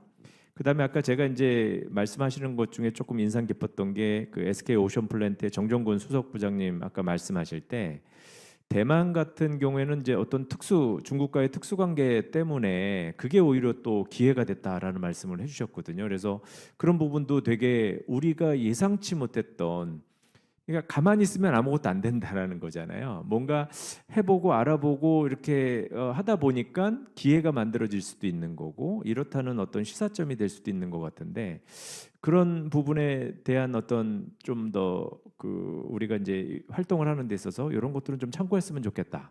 해외 수출 관점에서 이런 얘기를 좀 해주실 수 있는 분이 계시면 한 두 분 정도 한번 이야기를 들어봤으면 좋겠는데요. 뭐 해외 시장 개척을 위해서 우리가 지금 현재 이렇게 노력을 하고 있다. 근데 좀 어렵다. 뭐 이런 얘기도 괜찮고 혹시 그런 쪽의 이야기를 좀 해주실 분이 계신가요? 아무래도 이제 해외 수출 관련된 쪽에 일을 많이 하시는 기업이 에피소드도 많이 있으실 거라고 생각이 듭니다. 네. 네, 해외 수출 저희들이 처음 대만 시장에 진출을 하고 이게 진짜 흔히 말하는 블루오션이구나 생각을 하고 한때는 아까 말씀하신 우리 이대영 교수님 말씀하신 호주 시장도 진출하겠다는 뜻에서 호주 전시회에 부스도 열고 참석했습니다. 또 미국 또 동부 쪽에서 이제 미국 시장이 또 풍력을 많으니까 미국도 시장 진출해야겠다 해서 미국도 보스턴에 사는 전시회에 또 부스 내고 참여했습니다. 그런 식으로 전 세계 다 각적으로 뭐 언론에 뭐 신문 기사 보시면 아실 겁니다. 포르투갈하고 MOU 맺었다, 영국 가서 MOU 맺었다 많이 나올 겁니다. 그리고 또 뭐 아까 베트남 시장도 있고 베트남이 더 지사 내고 했는데 사실 있는 그대로 말씀드리면 여기에 모인 하부 구조물에 뭐 부품 업체들도 있지만은 저희가 보는 구조물 전체 완성품을 만드는 입장에서 기준에서 말씀드리겠습니다. 저희들이 보면은 이 유럽 시장은 저희들도 많이 두드려봤습니다. 견적도 없이 내고요. 했는데 이 유럽까지 가는데 운송료 이 벽을 넘지를 못했습니다. 도저히 방법이 없더라고요.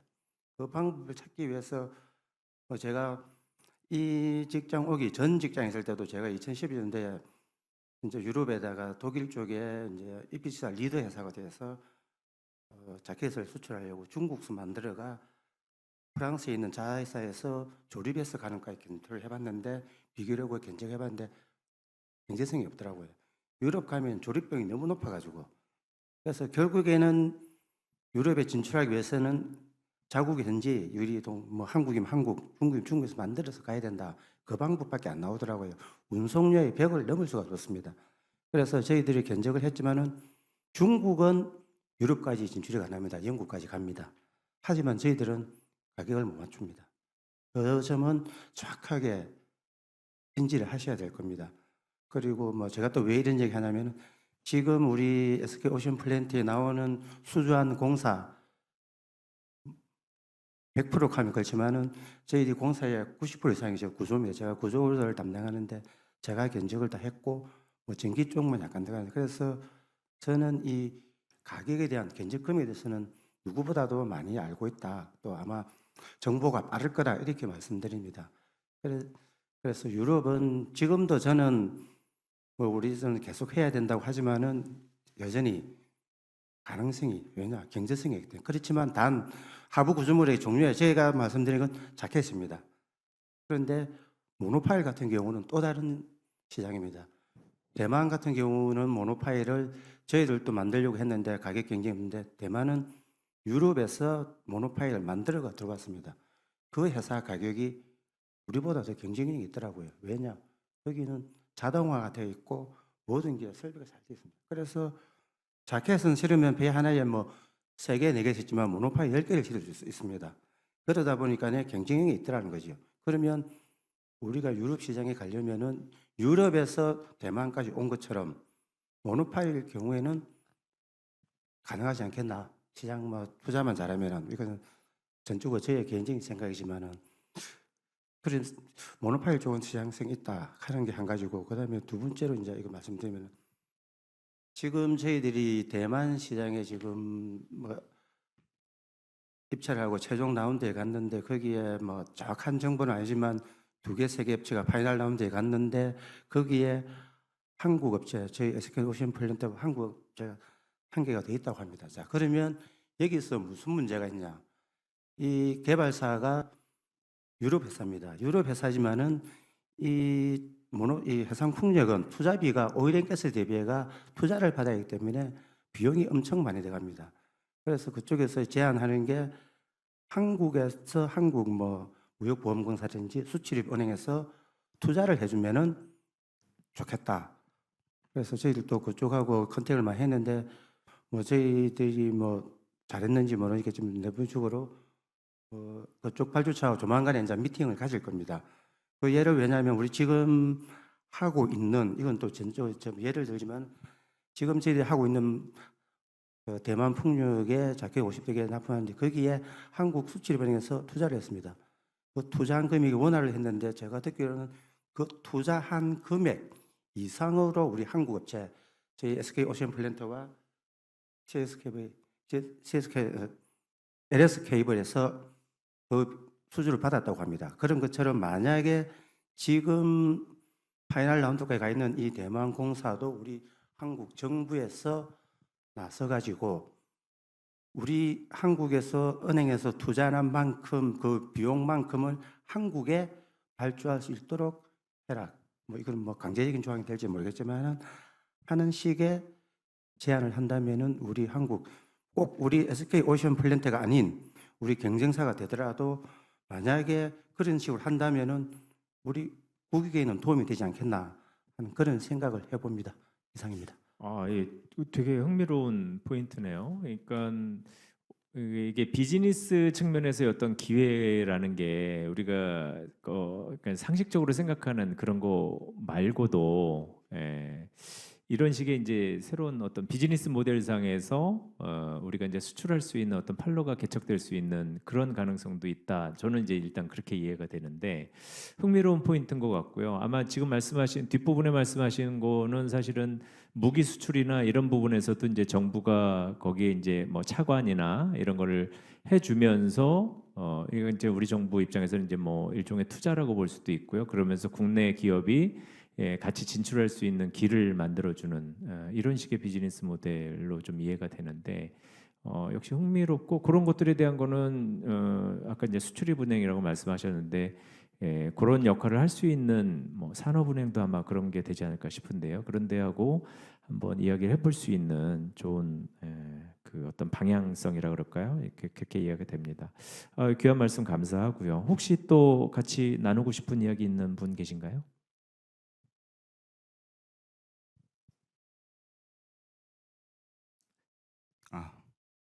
태영 같은 경우에는 부품 회사지만 그 수출 업체입니다. 거의 수출을 하고 가졌다시피.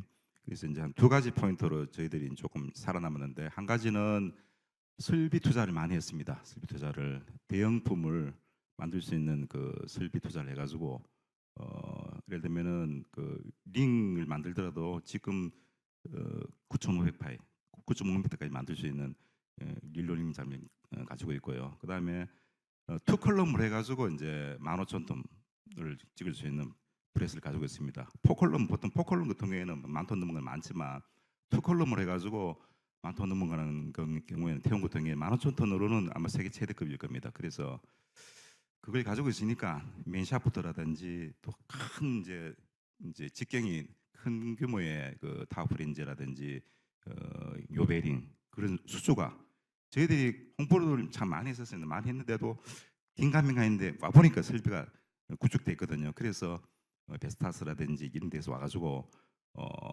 한때는 저희들이 맨샤프트가 뭐 세계 시야의 한 15%, 17%, 타워 프렌즈는 한 40%까지 간 적도 있습니다. 그 세계 인류 그 상품으로 저희들이 두 가지가 이제 등재돼 있는데 그게 이제 점유율이거든요. 점유율이라든지 뭐 그런 부분이 다 조건이 그 값이 돼야 되는데 그 설비 투자에 의해서 됐고요. 한 가지는 또 뭐냐면은 나머지 한 가지는 아까 했다시피 제강 공장을 구축함으로 해가지고 또 제강 공장하고 단조 공장하고 거리가 한 4.8km 한 5km밖에 안 떨어져 있어요.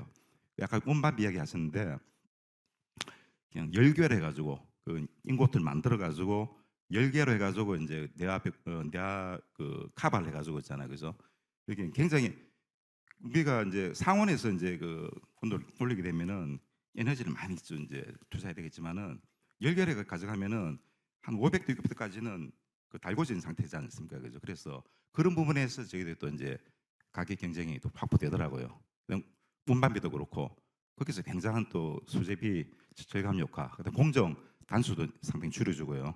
그래서 이제 제강 공장 하면서 굉장히 투자하면서 굉장히 이제 그 리스크도 컸지만 뭐 하이리스크 하이리턴 해가지고 리턴 되는 부분이 지금까지는 좋은 편입니다. 두 가지 있겠네요.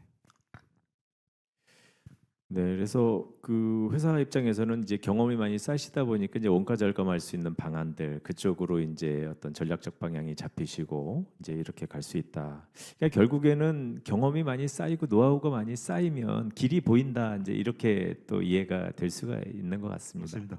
긍정적으로 하고 있습니다. 지금. 네, 좋습니다. 그 말씀하신 것 중에 이제 초반에 그 이제 좋은 설비들 갖고 계신데 이제 여기저기 또 광고도 하고 홍보도 하고 하는데 이제 이게 또 좀 잘 전달이 안 되는 경우도 있는 것 같고 예, 그렇게 보이는데 그래서 저도 작년에 이제 그런 생각이 들더라고요. 뭐냐면은 국내에 제가 뭐 다른 분야는 모르고 지지구조 분야밖에는 모르니까 그쪽에 있는 국내 기업들을 좀 잘 이렇게 잘 모아서 그걸 좀 홍보할 수 있는 자료를 좀 만들어야겠다 해서 이제 작년에 디렉토리북을 우리나라에서는 이제 처음 한번 만든 거고요. 물론 이제 뭐 풍력 쪽 하는 기업들 잔뜩 들어와 있는 주소 리스트 이렇게 있는 거 이런 자료들은 있는데 그게 아니고 지지구조물에 딱 특화돼서 그다음에 국내에 그래도 어느 정도 레벨이 되는 기업들만 싹 소팅해가지고 그 자료를 작년에 이제 만들어서 배포를 했었고 올해는 아마 오늘 자료 받으셨을 건데요. 그 자료를 작년에 국문 자료를 만들고 나니까 대사관 측에서 이제 자기네 나라 기업들한테 좀 전달하려고 보니까 이제 국문으로 돼 있어서 한글로 돼 있어서 좀 어렵다. 그래서 영문으로 좀 작업을 해서 줄 수 없겠냐 이런 요구가 있으셨었어요. 그래서 저희가 이제 올해 하반기 들어서 영문화 작업을 시작을 했고 또 많이들 또 도와주시고 하셔가지고 그래서 올해 그 나왔습니다. 영문 디렉토리 아마 여러분들 보고 계실 텐데요. 저희가 그래서 우리 기업들 훌륭한 기업들 실적 있는 기업들 좋은 설비 갖고 있는 기업들에 대한 홍보를 저희도 열심히 나서서 할 거거든요. 일단 대사관 통해서 그 나라의 기업들에 이제 뿌릴 겁니다. 자료들 뿌릴 거고요.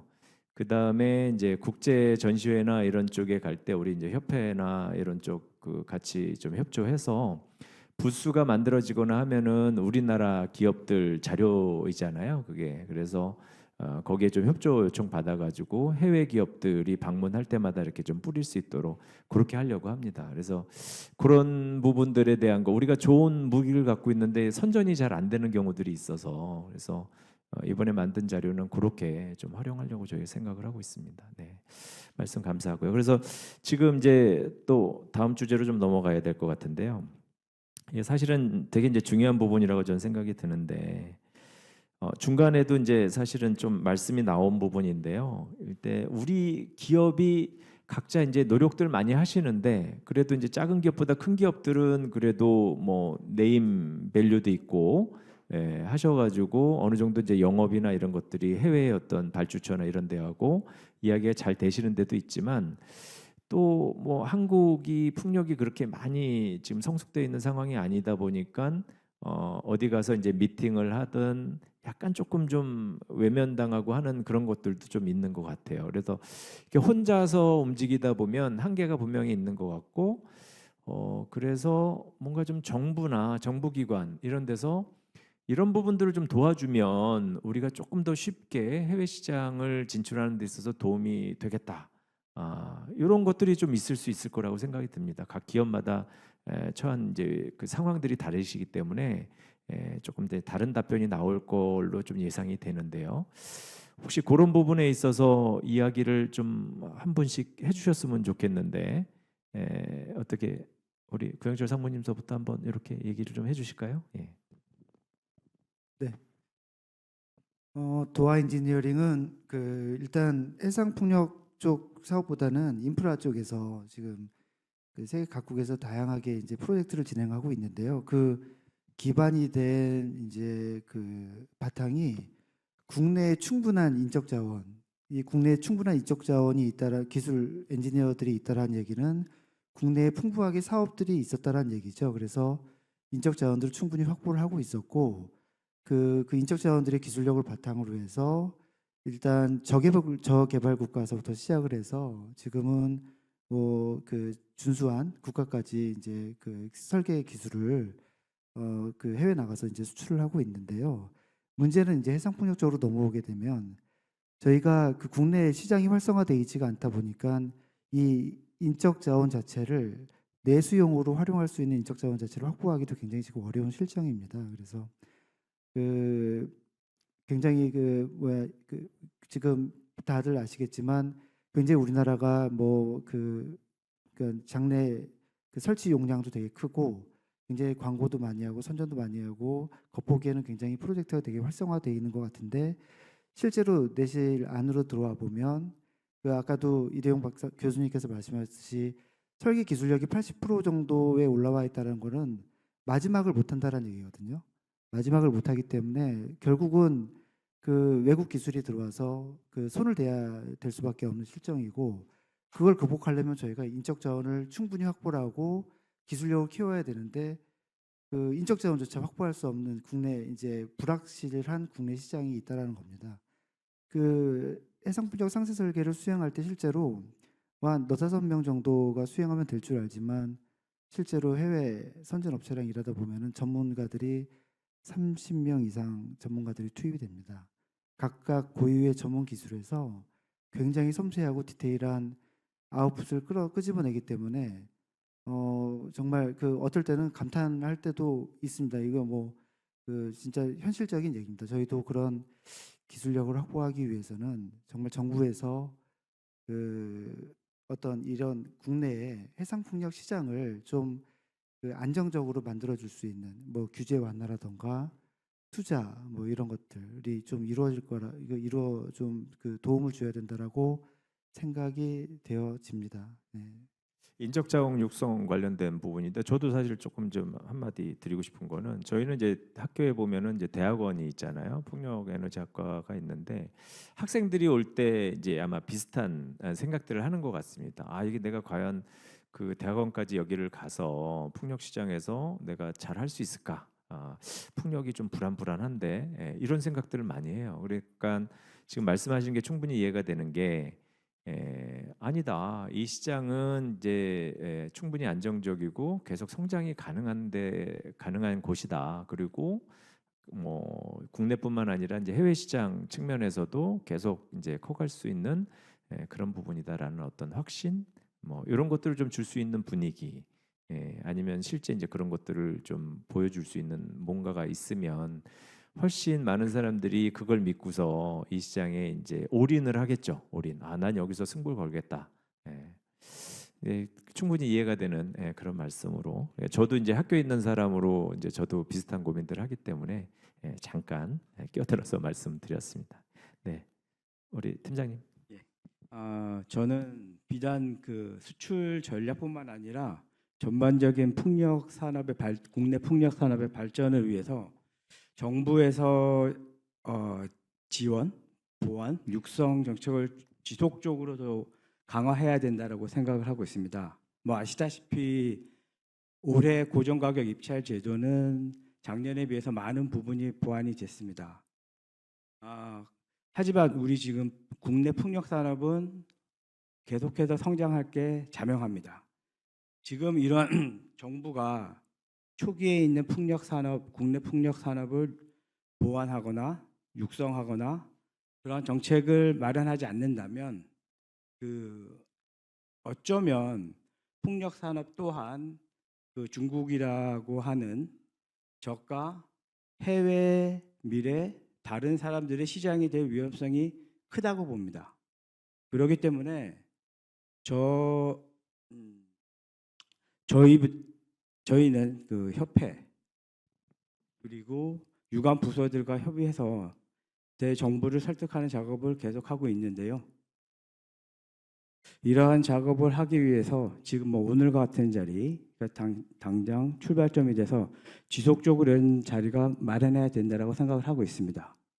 그리고 이건 좀 다른 뜻으로 저희 소재 공급을 하는 저희 포스코 입장에서는 보다 경쟁력 있고 여러분들의 국제적인 경쟁력을 높이기 위한 작업을 하고 있습니다.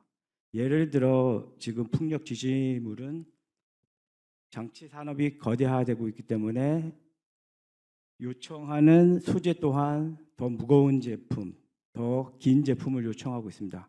이에 따라서 저희 포스코도 더 무거운 제품과 더 긴 제품을 생산하기 위해서 투자를 검토하고 있고 그러한 기본적인 소재 경쟁력을 제공함으로써 최종단에 있는 풍력 지지물 구조물을 제작하는 회사들의 수출 경쟁력을 지원한다고 생각하고 있습니다. 예, 사실 저는 이제 수출은 올해 이제 제가 처음 해봤습니다. 사실 저희 팀이 처음 생길 때는 이제 내수팀으로 생겼는데 아까 교수님이 앞에서 발표하셨을 때 이제 국내 시장만 바라보고 있다가는 뭐가 언제 될지 모르기 때문에 해외까지 이제 좀 확대를 해야 되지 않겠냐 교수님께서 아까 말씀하셨고 저도 사실 이제 올해 팀을 맡고 이제 국내 EPC사들 상대로 영업을 하면서 이제 수주를 하려다 보니 국내 경기도 안 좋고 또 국내 EPC사들이 이제 세계 전 해외에 있는 프로젝트를 전부 다 수주를 하는 게 아니기 때문에 이러다가는 실적은 고사하고 팀이 없어질 수도 있겠다 이런 위기의식을 이제 갖고 이제 대표님께 보고해서 이제 해외 쪽은 풍력이든 플랜트든 수출까지 제가 하겠습니다. 그래서 말씀을 드려가지고 이제 올해부터 제가 이제 수출도 이제 경험을 하고 있습니다. 이제 수출을 하다 보니까 저도 이제 가장 이제 부딪히는 거는 이제 해외 업체와 경쟁인데 사실 물건을 팔려면은 기술도 정말 중요하긴 하지만 결국에 가장 마지막에 결정되는 거는 가격인 것 같습니다. 근데 저희 같은 경우는 이제 강건 제품을 생산을 하는데 강간 제품의 대부분의 원가를 차지하는 거는 이제 원자재입니다. 특히 풍력 쪽은 이제 후판 쪽인데 사실 이제 저희가 수출을 그러니까 해외 업체와 경쟁을 하다 보니까 같은 국내 밀사인데 저희 국내 기업이 사는 것과 해외 기업이 사는 것이 가격이 차이가 나는 경우들이 있더라고요. 이제 그런 부분들은 이제 밀사들의 각각의 이제 정책에 따라 가지고 움직이는 거겠지만 향후 이제 국내 기업들이 저희 강관 제조사도 그렇고 여기 이제 풍력 하부 구조물 제작사도 마찬가지고 해외 업체와 싸웠을 때 가격 경쟁력에서 가장 우수하려면은 일단 원자재 가격에 좀 경쟁력이 필요할 거라고 봅니다.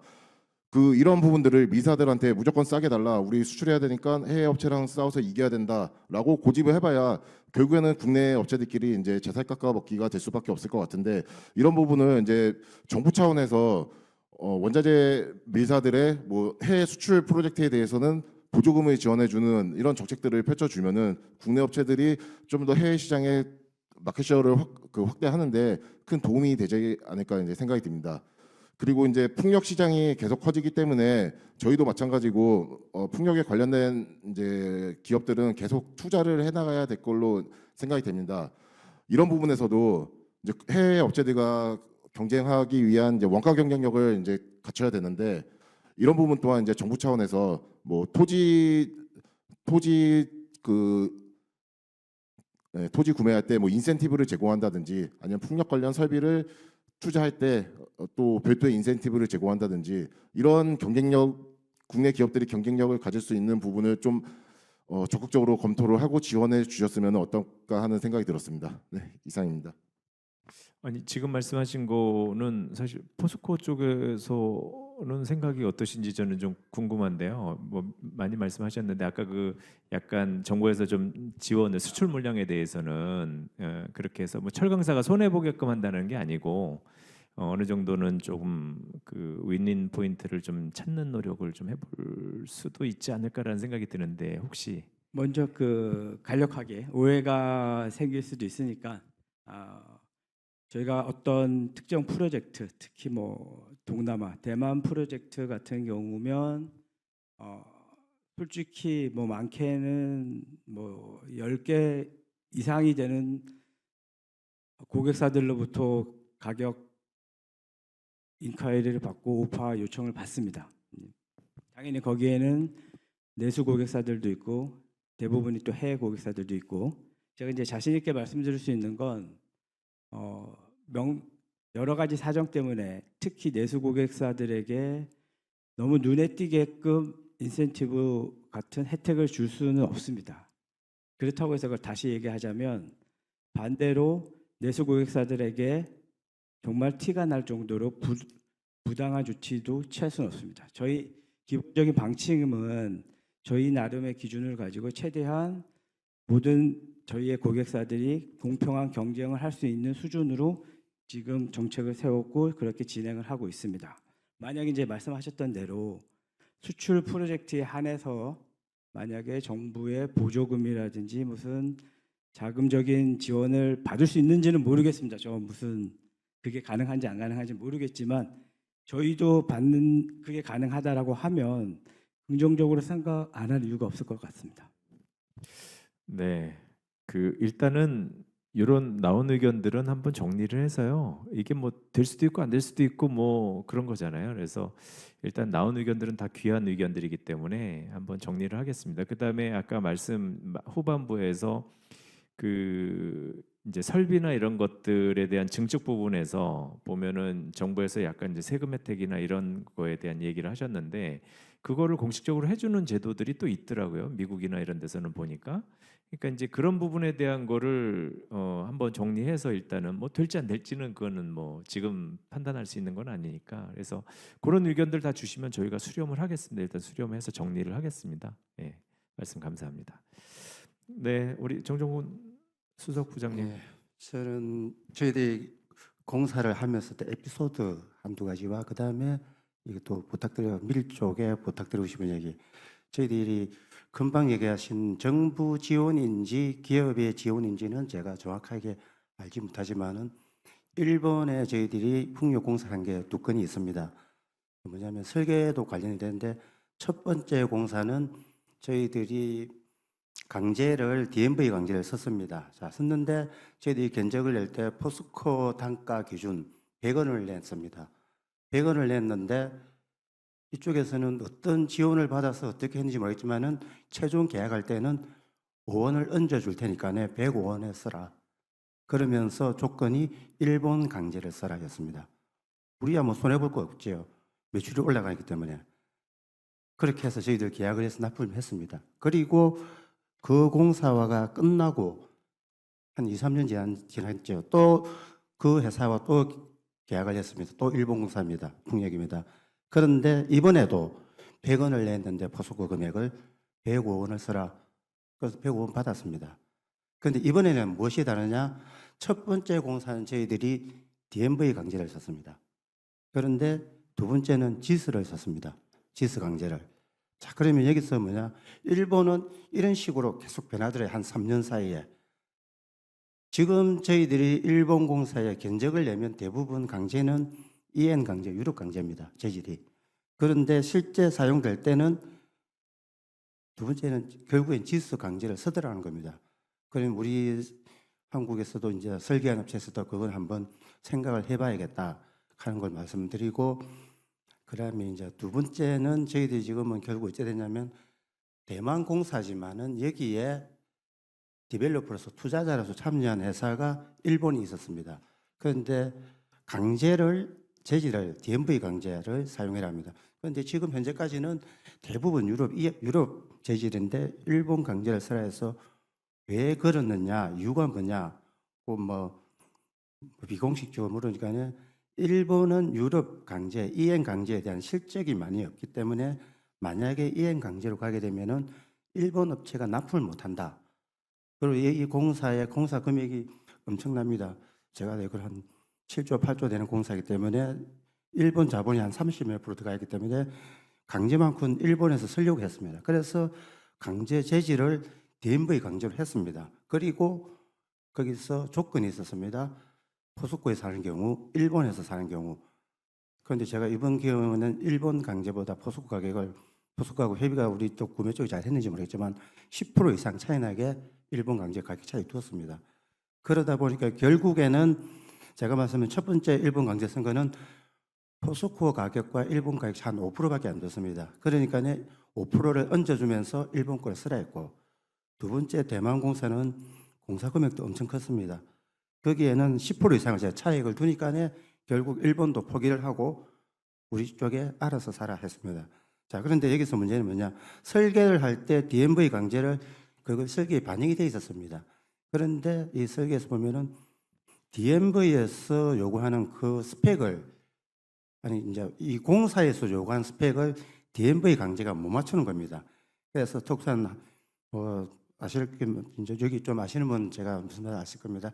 엑스트라 하이텐 강제라든지 또 두께가 100대 이상 되는 같은 경우는 DMV에서 그 사양을 요구하는 조건을 맞추는 사양이 없습니다. 그러다 보니까 결국에는 일부 재질에 한해서는 이행 강제로 갔습니다. 결국에는 이행으로 해가 다 맞춰 나갔는데, 제가 여기서 시사할 점은 디벨로퍼가 어떠한 위치에 있느냐. 우리나라도 지금 우리나라 국내 공사하면서 지금 저희들이 강제 견적은 대부분 유럽 강제로 내고 있습니다. 그러면 왜 지스를 못 넣느냐? 이것도 한번 생각해 봐야 될 문제고요. 일본은 되는데, 그럼 우리 지스에 문제가 있느냐? 이것도 한번 생각해 보시고, 그리고 아까 말씀드린 일본서 5%가 비싸더라도 지원을 해줬다. 이 지원이라는 게 올려줬다는 건 기업의 지원인지 정부 지원인지 그것까지는 정확하게 모르지만 그런 경우가 있더라는 겁니다. 그리고 마지막 하나는 좀 미래에다가 부탁드리고 싶은 거는, 저희들이 앞에 공사 때 제가 이 견적을 하면서 기술 미팅을 많이 하면 늘 나오는 얘기가 한국에는 얼마까지 생산이 가능하냐, 얼마가 되냐 이 얘기를 합니다. 그래서 제가 대부분 아시고 110T까지 생산이 가능하다. 그런데 지금은 120T까지 해주겠다, 120mm 해주겠다 했는데, 그걸 가지고 해주겠다 했는데 포스코에서 갑자기 120mm 못 해주겠다 해가 옥신각신했습니다. 그래서 제가 그러면 유럽에서 사오겠다까지 했는데 나중엔 또 포스코에 또 해주겠다면서 저희들 우리가 투트랙을 갔습니다. 포스코에는 생산해내라. 그리고 발주처에는 우리 생산이 안 된다. 만약에 유럽에서 생산을 하게 되면은 돈이 문제가 아니고 납기가 3개월 이상 딜레이 된다. 어떡할래? 너가 결단해라. 했는데 최종적으로는 110mm로 나와가 저희들이 공사하는데 전혀 문제 없이 잘 넘어갔습니다. 자, 그런데 그 공사를 하고 난 이후에 이제는 유럽의 디벨로퍼들이 우리보다 더 잘합니다. 야, 우리는 지금 포스코가 120mm밖에 못한다. 했는데 이 사람들은 야, 무슨 소리 하느냐. 포스코 가니까 130mm 한다던데 왜 너희는 우리보다 더 모르느냐. 이런 얘기까지 하고 있습니다. 자, 이런 부분에 대해서는 대외적으로 통일된 정보가 나가야 되지 않겠나 하는 게 저희 바람입니다. 감사합니다. 네, 이상하게 포스코가 좀 공격을 받는 아마 이제 포스코도 이제 워낙 많은 거래처를 상대하시고 하다 보니까 다양한 어떤 일들이 벌어져서 이제 그 중에 하나의 어떤 해프닝으로 이해가 되고요. 제가 우리 이제 수석 부장님 말씀하신 것 중에 좀 인상 깊었던 거는 발주처의 위치에 대한 건데요. 그러니까 이 발주처하고 소통할 수 있는 능력이라든가 아니면 내가 직접 발주처의 일부가 된다든지 이랬을 때 그 갖는 힘이 있는 것 같고, 그런 부분에 있어서 우리나라 기업들 중에서도 이제 해외 사업 투자나 이런 쪽에 조금이라도 지분 참여 이런 것들을 통해 가지고 어떤 기회를 만들어 보는 거, 이런 것들도 가능한 방법이 아닐까. 정부는 해외의 풍력 사업이나 이런 거 지원하는 데 있어서, 그러니까 그 참여하는 데 있어서 지원해 줄 수 있는 방법들, 좋은 조건으로 뭐 좀 이렇게 지원해 줄 수 있는 방법들, 이런 것들도 한번 정부가 같이 고민해 주면 좋겠다라는 생각이 좀 들었었고요. 그 다음에 이제 일본 같은 경우에 초창기에 이제 지스 강제 넣기 위해서 상당히 노력했다라는 걸로 지금 제가 들리는데, 우리나라도 사실은 저런 노력들이 필요하다라고 봅니다. 아시겠지만 KS 규격 강제는 없었어요. 말씀 중에. 그죠? 예, KS 규격 강제는 풍력용으로 못 쓰게 돼 있습니다, 지금. 예, 그 어처구니가 없는 거예요. KS 우리나라의 그 부합화된 기준 중에 보면 KSC IEC 61400-6번 그걸 보면요. KS 규격 강제를 국내 프로젝트에도 못 쓰게 돼 있어요. 예.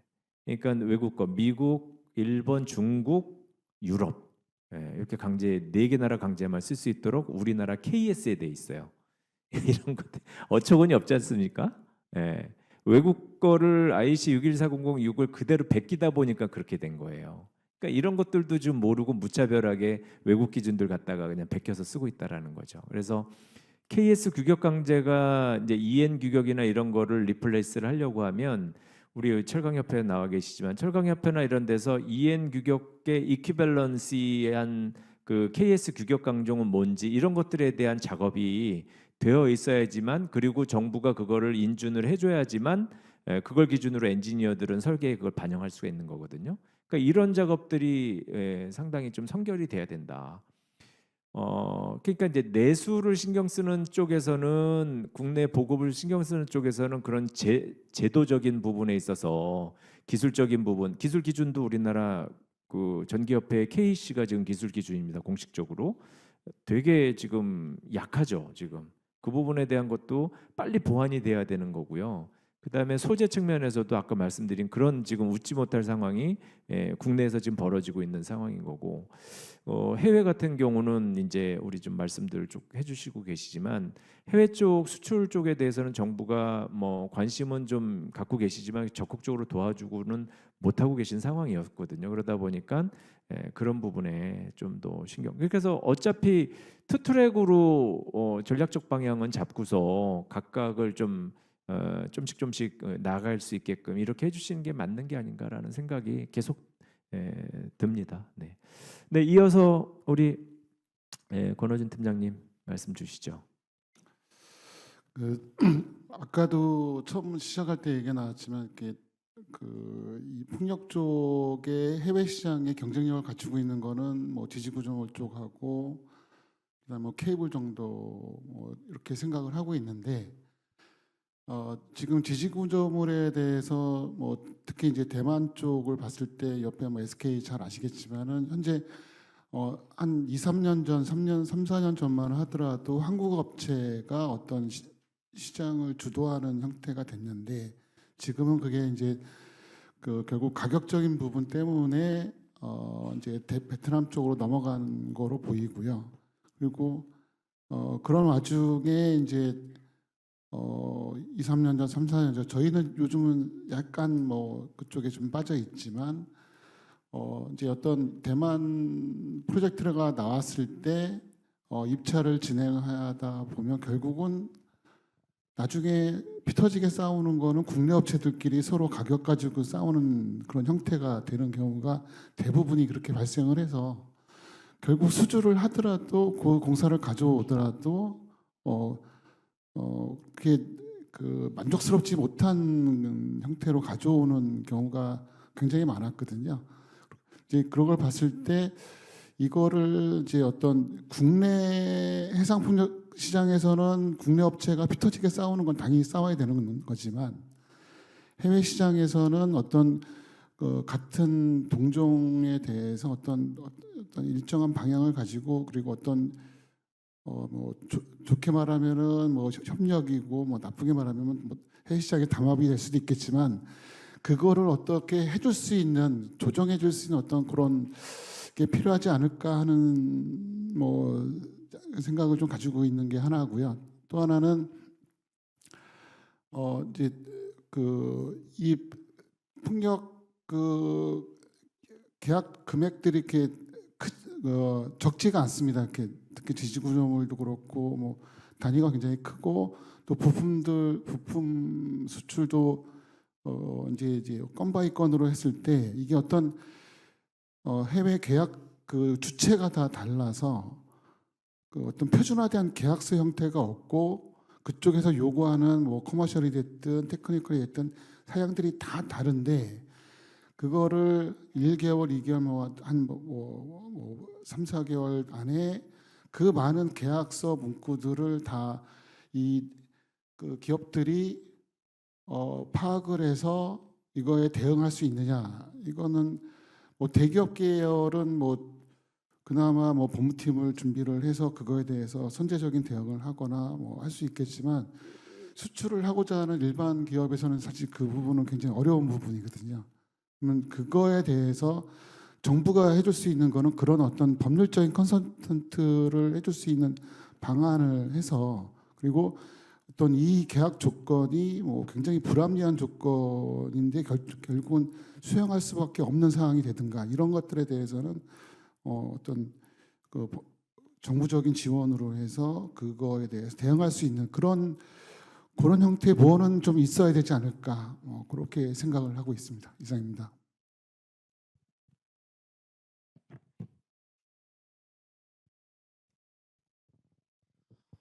저희 동국 SNC 같은 경우에는 지금 타워 사업을 윈드 타워를 제작한 지가 한 24년 정도 됐습니다. 초기 단계에는 타워를 제작할 수 있는 서플라이 체인이 구축이 되지 않았기 때문에 진짜 영업적인 차원에서는 영업을 하지 않고도 타워를 수주를 할 수 있는 그런 분위기가 형성이 됐는데, 한 15년 정도 비즈니스를 하다 보니까 그 부분들에 대한 어떤 손익분기라든지 경쟁력 부분들은 지금 동남아 그리고 중국 업체에 항상 요리가 되고 있는 상황입니다. 그래서 타워를 국내에서 더 이상 제조를 할 수 있는 그런 분위기가 형성이 되어 있냐라고 고민을 많이 하고 있는데, 현실적인 부분들은 대내외 상황에 대해서 잠깐 이야기를 드리고 건의사항을 이야기 드릴 수 있도록 하겠습니다. 첫 번째는 저희가 주로 수출하는 지역이 미국입니다. 한 70% 정도가 타워를 미국에 수출하고 있는데, 통상 이슈가 있었을 때 정부의 어떤 정책적인 지원이라든지 예를 들어서 컨설팅에 대한 부분들, 이런 부분들에 대한 지원이 없다 보니 저희 자체적으로 미국의 로펌을 쓰고 운영하는 형태로 계속 지금 진행을 하고 있습니다. 2019년도에 미국 타워 제조사들이 AD 제소를 했고 지금 4년 차 AD에 대한 부분들을 계속 방어를 하고 있는 상황이고, 추가적으로 지금 국내에 이제 밀사들이 중국산 후판에 대한 AD 제소를 했기 때문에 타워의 원가 비중이 한 60% 정도가 소재에서 차지하고 있습니다. 특히 스틸 플레이트 같은 경우에는 적어도 55%, 많게는 65% 정도 비율을 차지하고 있는데, 저희가 원가 경쟁력이 아무래도 동남아 쪽에 어떤 요리를 가지고 있는 상황에서 구매의 어떤 경쟁력이라든지 코스트를 다운할 수 있는 것은 소재 그리고 제작적인 부분 두 가지로 나눌 수가 있는데, 결국 소재에 대한 비중이 상당히 큽니다. 앞서 이제 그 제작사에서 이야기 드린 부분과 같이 만약에 이 이슈들이 국내 제강사에서 어떤 산업을 보호하기 위해서 국내 밀들을 보호하고 육성하는 부분들은 맞지만, 한편으로는 이 후판을 써서 제작하는 제조사 쪽 입장에서는 가격적인 부분들이 상승이 되게 되면 시장 경쟁력에서는 밀려나게 됩니다. 그런 구조를 가지고 있기 때문에 이 가격에 대한 부분들, 갭 부분들을 어떤 차원에서 조금 제조사에 돌려줄 수 있는지에 대한 부분들이 좀 상당히 고민을 해야 되는 부분인 것 같고, 두 번째는 저희가 트럼프가 이번에 대선에서 당선이 됐죠. 보편 관세를 20% 정도 부과를 한다면 기존에 이제 그 터빈사들이 공급망에 대한 관리 차원을 한 개 업체, 두 개 업체 그리고 복수로 끌고 가고 있는 상황에서 현재는 가격 우선 정책으로 대부분 다 바뀌었습니다. 결국은 공급업체를 이원화해서 운영을 한다 하더라도 저희 지금 미국 물량에 대한 부분들을 수주를 받고 있는 어떤 대부분 물량 부분들도 만약에 이런 관세 부분들이 적용이 되게 되면 미국 수출에 대한 부분들이 아무래도 더 경쟁이 심하게 될 거고, 그러면 저희는 아예 미국 해상풍력이라는 주력 시장에 진출을 납품을 할 수 있는 그런 상황이 될 수 있을까라는 고민을 하고 있는데 쉽지는 않을 것 같습니다. 그래서 두 가지 대내외적인 부분들이 현재 저희가 직면하고 있는 상황이기 때문에 이런 부분들이 상당히 지금 타워 제조사로서는 많이 걱정이 되고 있는 상황이고, 이런 부분들을 해결할 수 있는 부분들이 정책적으로 마련이 되었으면 하는 부분입니다. 또 하나는 수출뿐만 아니라 어떤 이런 대내외 환경이 작용이 되면 국내 산업 부분들도 어느 정도 좀 시장이 형성되면 대안으로 어떤 좀 국내에서 제품을 납품하고 할 수 있는 그런 여건들이 형성이 될 건데, 지금 저희는 2022년도 해상풍력 공장을 매입을 했습니다. 불행하게도 국내 타워, 해상타워에는 납품을 한 실적이 없습니다. 이게 현실입니다. 그렇기 때문에 국내 정책, 해상풍력 정책 부분들이 단계별로 좀 지속성을 가질 수 있었으면 하는 부분이고, 만약에 정부의 투자 정책이라든지 시장 부분들이 2027년에 해상풍력이 유지가 될 수 있다는 그런 어떤 기대감이 확실하다면 저희는 해상타워 공장을 유지를 할 수 있는 그런 명분이 생길 수 있고, 앞으로 이제 미래에 대해서 준비를 할 수 있는 부분들이 있는데, 그런 부분들이 현실성을 가질까? 저희 제조사들이 그때까지 좀 버티고 할 수 있을까라고 생각을 했을 때는 솔직히 저희 지금 국내에 유일하게 남아있는 타워 제조사입니다. 쉽지는 않을 것 같다. 최근에 저희하고 경쟁을 하던 유니슨의 위냄피 부분들도 공장 운영이 어려워서 현재 좀 많은 어려움을 겪고 있는 상황이기 때문에 이는 한 3가지 정도 부분들이 좀 같이 좀 고려가 돼서 좀 유지를 할 수 있고 향후에 성장할 수 있는 그런 풍력 시장이 좀 됐으면 하고 건의를 드리는 상황입니다.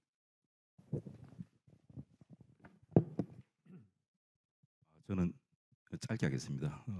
방금 동국 SNC 말씀에 많이 공감을 하고 같은 부품회사로서 트럼프 이야기도 저도 좀 하려고 그랬는데 하셨기 때문에 생략하겠습니다.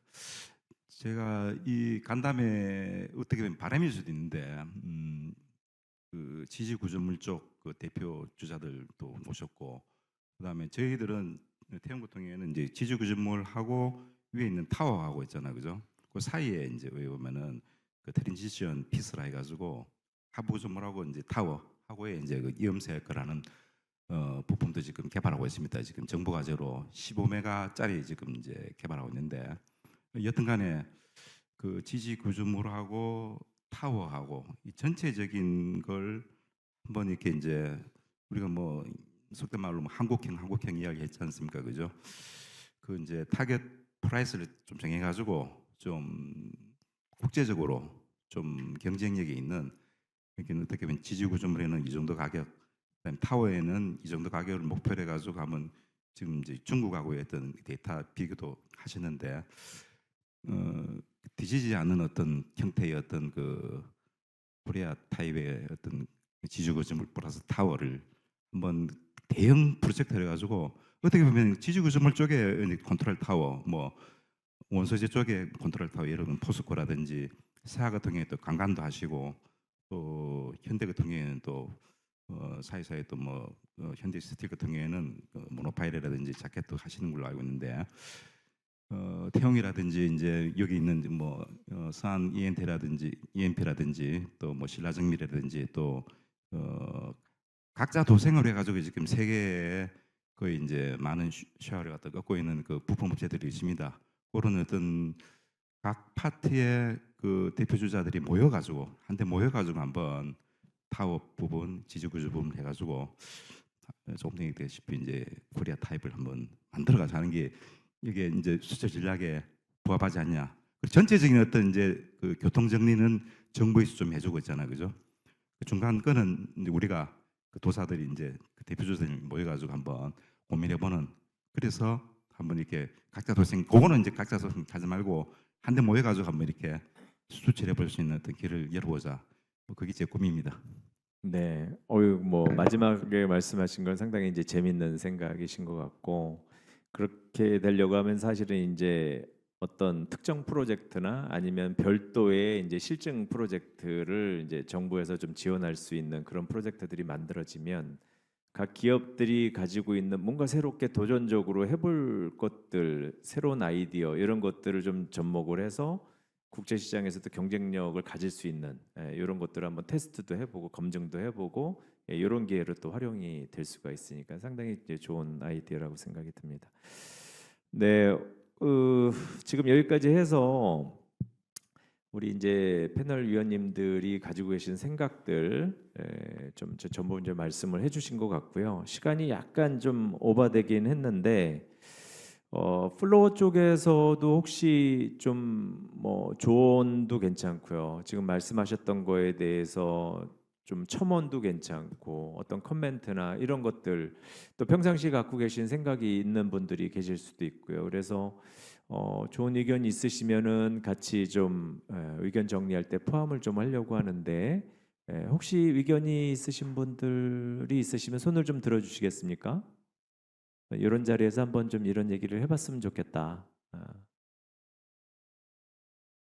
없으시네요? 네, 우리 부회장님. 네, 신재생에너지협회 이만빈입니다. 정부 지원책을 사실 살펴보면은 그렇게 마땅한 것들이 많지가 않아요.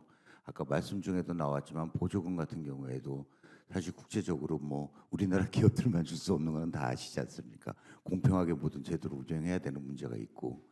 그래서 저희 협회에서는 요즘에 가끔 보면은 해외 풍력 기업들 각 국가별로 해가지고 자기네 풍력 기업들을 모아가지고 저희 나라에 와서 설명회를 갖고 하는 자리를 올해만도 제가 지켜본 게 한 6, 7개 되고 저희 협회가 주최해 준 것만 해도 한 4, 5개가 되거든요.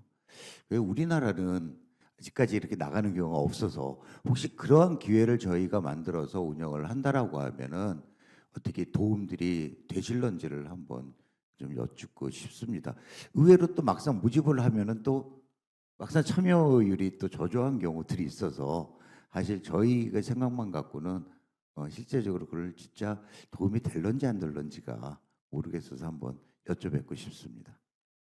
현재 말씀하시는 취지가 이제 제가 이해하기로는 해외 시장을 겨냥해서 국내 기업들이 이제 그 시장을 진출할 생각이나 그 시장에 대해서 좀 정확하게 좀 파악하거나 이런 취지로 그 시장에 가서 또 그 나라의 기업들도 좀 만나고 정부기관들도 만나고 이제 그런 활동을 하는 데 있어서 아무래도 그 협회에서 아무리 이제 좀 혼자서 이렇게 프로그램을 짜시더라도 기업이 참여를 안 하시면 그 프로그램들이 힘을 받기가 좀 힘들잖아요. 과연 그런 프로그램들이 만들어진다라고 하면은 기업들은 적극적으로 이제 참여해서 같이 움직일 의향이 있으시냐 이제 이렇게 이해가 되는데 이제 그런 취지가 맞으시는 거죠. 그래서 우리 혹시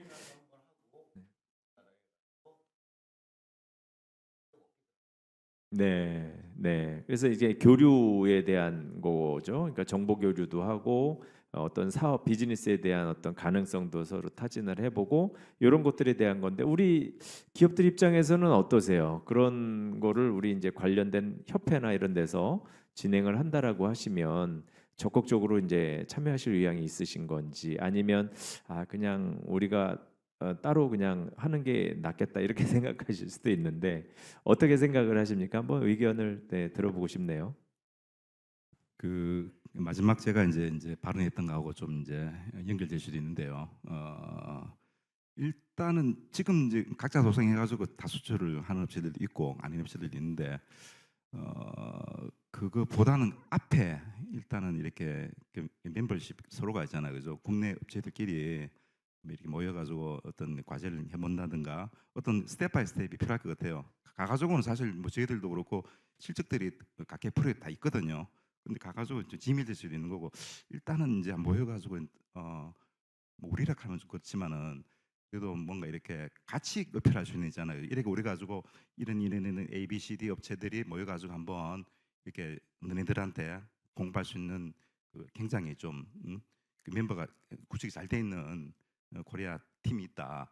그런 어떤 형태가 나오면은 굉장히 결과가 나올 것 같은데 가가지고 뭐 부품 뭐 어필하고 여기 어필 해가지고 그거는 뭐 사실 각 회사마다 다 그 영업부들이 담당하는 그 업무들이거든요. 그거보다는 조금 뭔가 이렇게 그룹이 형성돼 가지고 같이 활동하는 게 안 좋겠나 하는 생각이 듭니다. 네.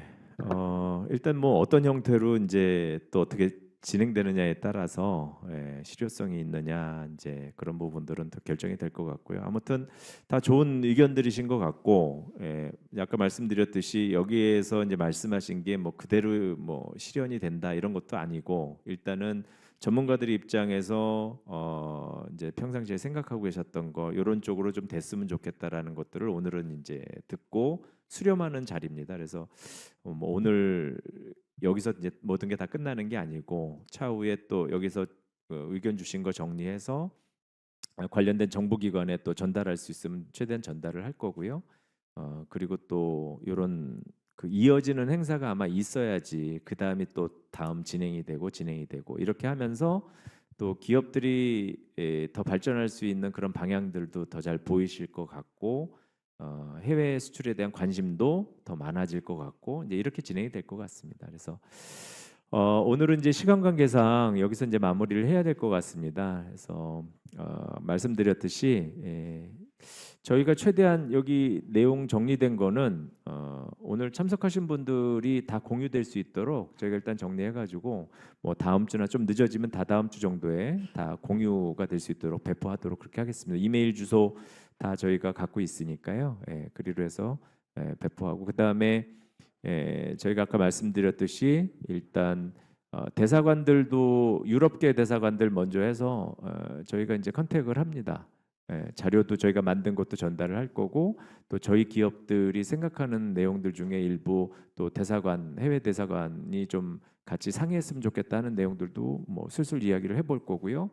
정부 부처 쪽에도 저희가 건의할 수 있는 내용들 있으면 정리해가지고 또 기업들 모여서 이런 얘기가 있었습니다 해서 전달을 하고 그 다음은 이제 정부 부처 관련된 부처에서 좀 맡아서 다음 작업은 좀 진행해 주십시오 이렇게 건의도 할 거고요.